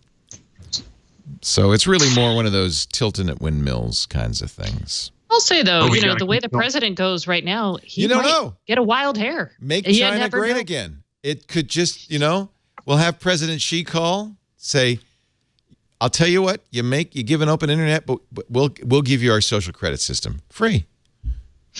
That's what we have to do. Yeah, we have to start lobbying Xi and Putin. Right. What we want. We're talking to the wrong people. Don't talk to Democrats. Yeah. They've got no power. Talk to somebody who knows how to wield power. Maybe that Duterte guy will help us with the net neutrality thing. That's his name, Duterte. That'll give me a few emails. That's all right. It's too late now. I say, in for a penny, in for a pound. I'm going to get a red hat that says, make China great again. I am. I swear to God. Let's take a break and we'll come back. I think we really need something lighter here, don't you? Perhaps a thing of the week from Stacey, a number of the week from you, and a caution of the week from me. How about all of the three? But first, I have a recommendation. By the way, I see that my electric scooter has arrived. My Eco Rico that I ordered at Indiegogo in July of 2017. I nearly got killed by those damn things in San Jose.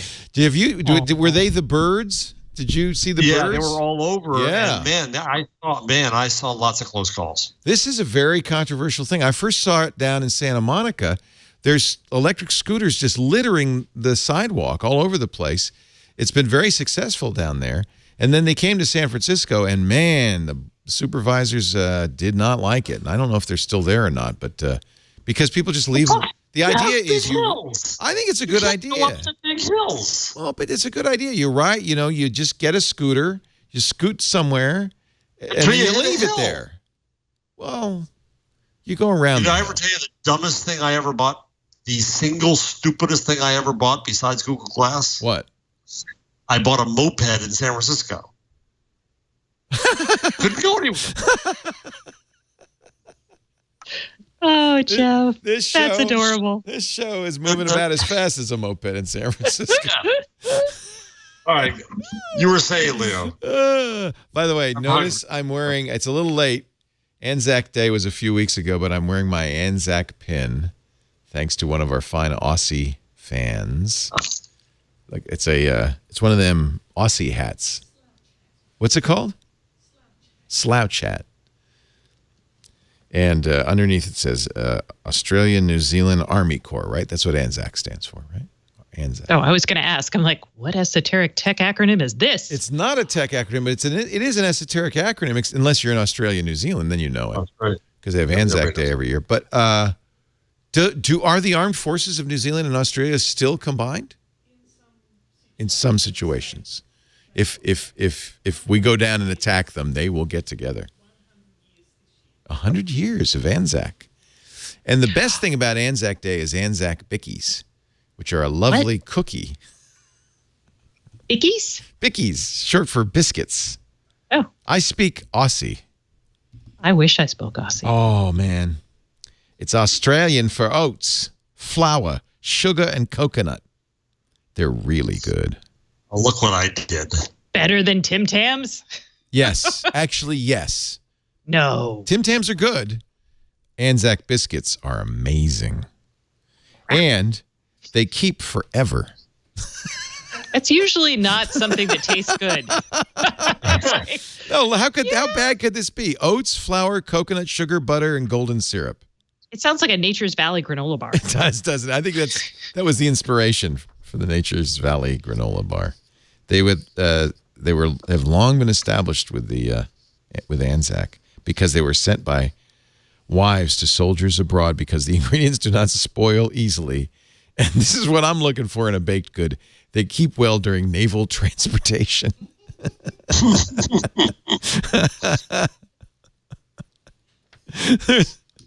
There's a really bad joke in the Master and Commander series where Captain Jack Aubrey has one of those crackers that has been on the boat for 4 years, and they tap it, and a couple of weevils come out. And he said, "Well, I prefer the lesser of the two weevils." Yeah. That's the one joke in the whole 21 book series. Wow. No, it's really good reading. It's really good reading. I have all my male friends have said this to me. It's kind of a guy thing. It's, riding this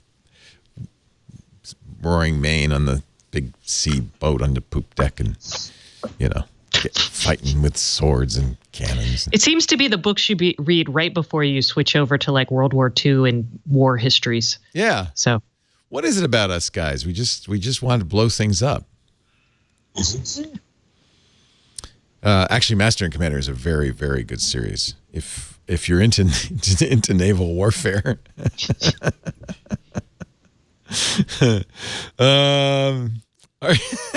I don't know what's going on. I'm always punchy by the time I get to the end of my week. Right. Which is funny because my week's 2 days long. But for some reason, by the end of it, I'm just exhausted. I'm exhausted. So go to your spot. I'm going to go to my spot, and then we're going to go to your number. Our show today brought to you by the folks at WordPress. Love the WordPress. LeoLaporte.com. My blog is on WordPress, but I've been using WordPress since 2003, I think it was. Matt Mullenweg first put it out there. I had used all the other, at the time they called them blogging engines, content management systems. And I came to WordPress and I said, hallelujah, I've found the platform. Even back then I knew this is good stuff. But I was doing it wrong because I ran my own server and installed WordPress on that. And that meant I was the one to keep it up to date, had to get the plugins. In fact, I spent so much time managing my WordPress server, I didn't put a whole lot of content up there. Fast forward a few years, I found WordPress.com. All the benefits of WordPress, but they host it. They keep it up to date. They put all the plugins and the features in. You don't have to. And it costs less than it did for me to have my own server. I love WordPress.com. They, of course, have a great customer support team. They're there 24/7, Monday through Friday, weekends too. So if you ever have any questions, you can get them answered quick, but you probably won't. You don't need to be super technical. You're not doing the coding or the designing. WordPress gives you everything you need to get your site up and running. My daughter Abby just set up her site, and I've been watching her do this because it's been informative to me to see, and she really loves it. She loves the templates. She asked me, she said, I want something really professional looking. So she's on a vacation right now. When she gets back, we're going to pick out a really nice, you get hundreds to choose from. You also have great plugins. I use the probably the best anti-spam plugin ever made for comments on blogs, the Akismet engine. I use the Google AMP plugin that makes my pages load super fast on mobile. Of course, HTTPS everywhere, which means you're not only more secure, but you're going to rank higher on Google because of it. It's a great, if you've got a business and you need a website, if you're an individual, the reason I wanted Abby to do this is because I want her to put her best foot forward. When people search for her name, I want them to see her best work, her portfolio, her articles. That's where you do it. You that's where you take over the internet. You put yourself out there, WordPress.com. And of course, it's very affordable. Plans start at just $4 a month. As you get more professional, if you want a commerce solution, they've got that too. Everything from a simple and effective buy button to a complete online store. They have SEO. That means you're going to rank higher on search because of those features. Social sharing, which is awesome. That helps you rank higher too, because your viewers, your readers, the people who visit your site, your customers, when they share, when they put your content up on Twitter and Facebook, it helps your ranking and it helps spread the word. And, of course, no matter what your needs, hundreds of great specialized plugins. It's no surprise, 30% of all the websites in the world, 30% globally, all the websites in the world, 30% run on the WordPress platform. That is pretty amazing. Get started today. You get 15% off any new plan purchase at wordpress.com/twig. Create your new website at wordpress.com/twig. WordPress.com/twig. And we thank WordPress for their support of This Week in Google. Stacey, you have anything you want to talk about? I have a device for people who want to control their smart home locally. It is from a company called Hubitat. This is I think it's $115. And this is a smart home hub. It actually runs Groovy, which is what the Smart Things platform runs on. So it was created actually by the guy who created the rules engine for Smart Things.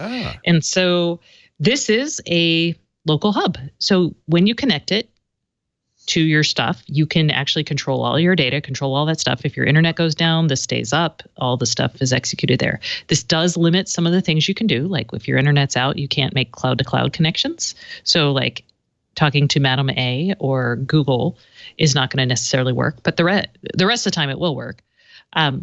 So they actually have already supported a bunch of big name devices. Ones that they haven't supported yet are Nest and Ecobee, but they have Philips Hue, Fabaro, a bunch of nice products. So this is a pretty cool option if you're a nerdy developer type. If you are a normal person who does not want to play with your smart home, don't buy this. So would this replace the Hue Hub?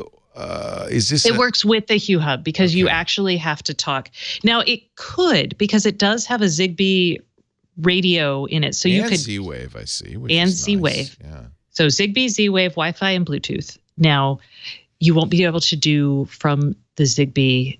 If you don't have the Hue Hub, you won't be able to do all the fancy things. Like some things are you just can't do with their SDK. But this will like control your lights and turn them on and off. So. This is this is really interesting, and it has an API, so you can. Yep.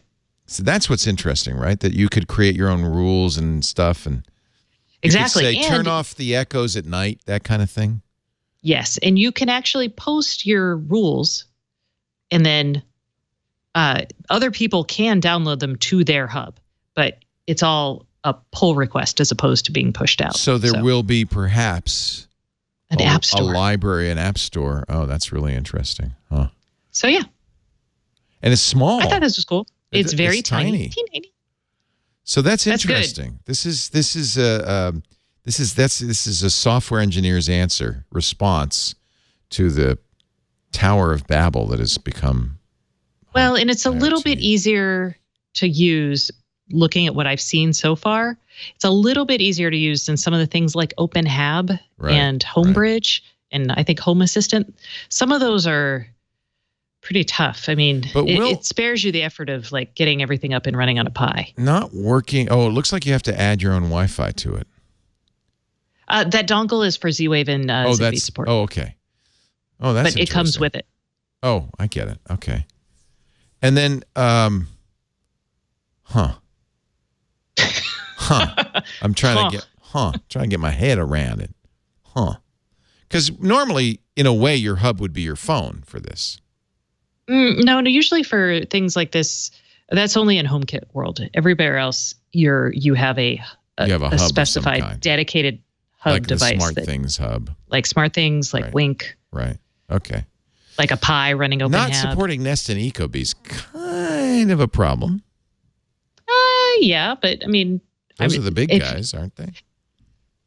For one particular thing, for thermostats, I think they support... Do they support Nest cameras? Do they support Nest doorbells? Ecobee locks? Ecobee doesn't make locks, but... Well, then they don't support them. You're right, they don't. That's why. Ecobee makes a light switch, and they make a sensor for temperature for your air conditioner. Those are the only things Ecobee makes right now. Very nice. This looks kind of cool. I kind of think Kevin Toffel might buy and try to. Kevin Toffel is actually going to get a review unit and test it out for us. What I suspected. Mm-hmm. We actually fought over it. We were like, okay, rock, paper, scissors, who gets it? It's always fun when Kevin and I fight for a device. Jeff Jarvis, do you have a numero for us? Oh, you're muted. Now you are muted. Oh, there you go. United Airlines retired its last 747, making a big hula out of it, but they're gonna milk a little more out because you can use your miles in an auction to go visit the boneyard. Oh, I'd love to do that. I thought that's why I put this in here. I thought you'd like that. Oh, I've always wanted to see the boneyard. In this last 747, and then you have dinner underneath it. Wow. And then I don't know if you can see them. So you're actually, it's kind of like accompanying. It's kind of like going to the funeral, like accompanying it to the graveyard. Yeah. Wow. Now, where is the boneyard? Is where hundreds of boneyard is in. Oh, I forget now where. Shoot, is it Arizona? Must be somewhere dry and spacious.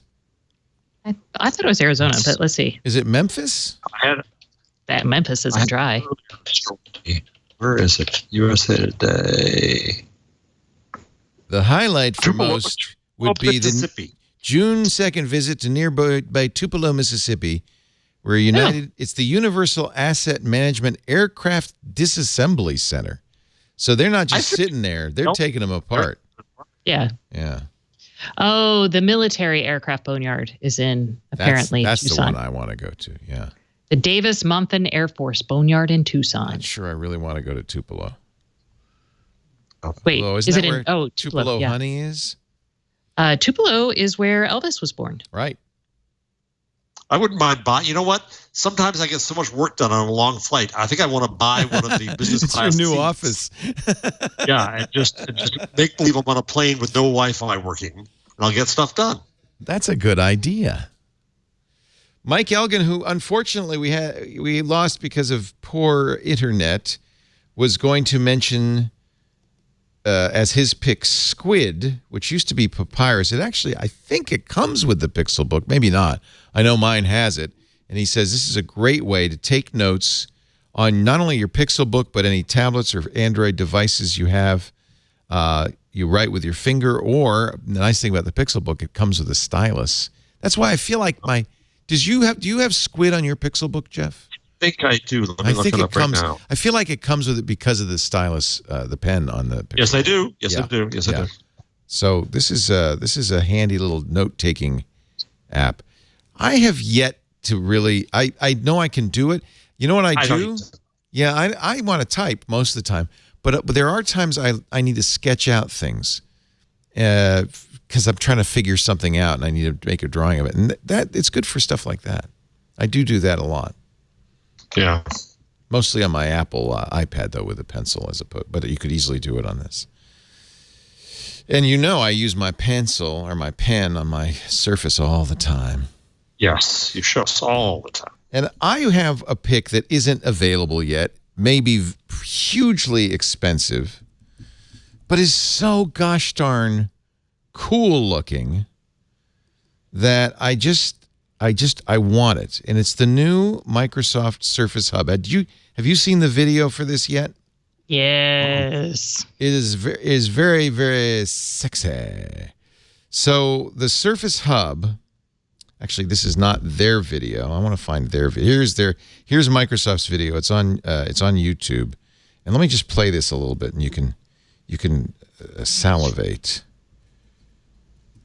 So the Surface Hub, as it stands now, is a fairly expensive 55-inch Windows device that allows you.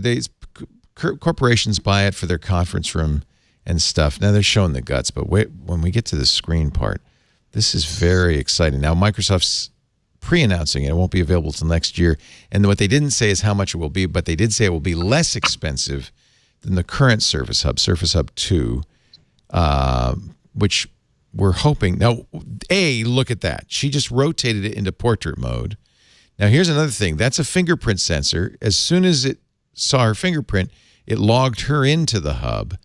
Now, she's going to use there's the whiteboard, but she's going to probably use Skype for Teams here. And now you're having a conversation with somebody in full human scale. Ah! Yeah. It rotates. Not look at that. what I want. Ooh, that's fun. That's cool. It's got a pencil. You can draw on it. Here's why I'm waiting to see what the price is. But one of the things we always wanted to do, there's a price point I'd be willing to pay for this, because one of the things we always wanted to do with our avatars, you guys, if for people watching the video, see our hosts in landscape TV displays. But my original idea was to have them in portrait, so you would be roughly like life's, yes. But that's the problem. we never, John, was it that we couldn't figure it out, or that it was just too expensive to buy the additional hardware that would make this? It would be very expensive. But now this Surface Hub, man, maybe you guys will be living in one this time next year. Look, you could put 4 together in portrait mode. In landscape mode, you could put 2 side by side, and they're synced together. So the 4 together make one giant display. 55 inches. Here's the catch. Not available till next year, and they didn't say how much it would cost. But an arm and a leg. If you have to ask. You can get for $8,000, you can get the 55-inch now. So it'll probably be less, like $79.99. Too rich for my blood. Burke says you'd need a scaler for each TV. No, because I don't think so, Burke, because they're designed to work with Skype. So I think you just need to use Skype. But we don't use the business Skype. Well, we would start, because by then I think we'll have to. Sorry. I know. That is how I feel about the Microsoft Business Skype. I know. Everybody hates it, but... Yeah. But imagine you could be sideways, life-size next to me. So when you punch me, it'll really look real. I feel that, then... Did you see that woman? She had to wear pants. So, that's kind of a downside. Why did she have to wear pants? Because of the hub? Because her whole body was on display. There. She's also standing. I would not do the whole show standing. Oh, I see. There are women I work with who refuse to ever use Skype video. Because they have to wear pants? No, because they very just say, confused. I don't want to be, this is a phone, damn it. Oh, yeah, my mom won't do it either. Yeah, I hate using video for a lot of phone calls. Yeah. No, phone calls. Yeah. Or when I'm taking notes, because then I'm trying to do my job and take notes on a call, and they're trying to make eye contact, and I'm no, that's not good. Do either of you use Duo ever? Google's? Yes. You do? Really? With only 2 people that I managed to finagle into calling and using it. You think? One of which was not my husband. He's no. I'm trying. Good. Maybe you and I can Duo, because I can't find anybody who will do it with me. But is it better than FaceTime or Skype? It's better than Skype just because it's easier, but it's not. It's kind of. It's like definitely FaceTime. not better than FaceTime, because you always. Here's what you do. I text, or I'm ooh, I'll call them on Duo, and then I send them the text because they're not on Duo, and then I have this text conversation. Stacey, did you send me this, or am I being trolled? No, I sent you that. Can you download this app? Why would I want to download that app? Where would I go to download that app? It's Stacey. No one's downloading this app. Yeah. Oh, it wants my password. I sent texts, because it says invite people. I invited by both my mother, who I do a lot of FaceTiming with, and my daughter, who no longer has an iPhone and can't talk to grandma anymore. And I was trying to matchmake them. I said, you can use Duo to talk to each other. Neither one signed up. Yeah, this was my, yeah. All right. And somebody in the chat room, Trust No WAN, love it, good name, points out that the Google Jamboard, which looks similar to that other Microsoft thing, the Surface board, is only $5,000. And that uses Hangouts, right? Yeah, I think we have a Jamboard at school. We got one. How does that work? It works pretty well. It really does. You can collaborate and do things, and yeah. Well, at $5,000, it's considerably less than the Surface Hub. I don't know if it's as cool, however. Wait, did you just call a Microsoft product cool? Isn't that interesting? Yeah, but it's only cool in juxtaposition to the Etch-a-Sketch look of the Jamboard. All right, kids. Time to call it a day. Thank you, Jeff Jarvis, City University of New York, CUNY, we call it. He's also at buzzmachine.com. It is always a slice. You can find Jeff's work everywhere, but do get the books because they're good. What Would Google Do? Public Parts. And there's others. Geeks Bearing Gifts, all about reinventing news. Always a pleasure, Jeff. Thank you. Always, sir. Always, boss. Stacey Higginbotham, soaked now in a fine mist of barbecue sauce. Oh, I thought you were going to say meat sweat. And meat sweat. Well, doesn't it come out your pores later in the day? I don't think I ate enough for meat sweats because I would have them by now. Darn it. Everyone here is very disappointed, I'm sure. I learned about meat sweats from Stacey and Austin, Texas. So thank you. Happy to broaden your knowledge. You'll find Stacey's work, wonderful work, at stacyoniot.com. Subscribe to her free newsletter. Listen to the podcast she does with Kevin. Kevin's great. I'm so glad he can podcast with us now. It's been really fun when he comes on. So yeah, give him my regards. We should get him on again soon. I'll be gone next week. I'm sure you could convince him. There you go. Thank you, everybody, for joining us. We do This Week in Google right after Windows Weekly on Wednesdays, about 1:30 Pacific, 4:30 Eastern.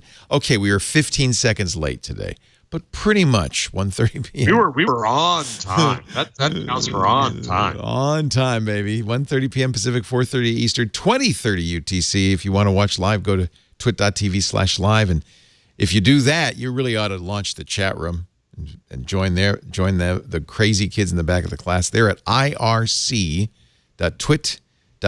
That's a website. You can use your browser to chat.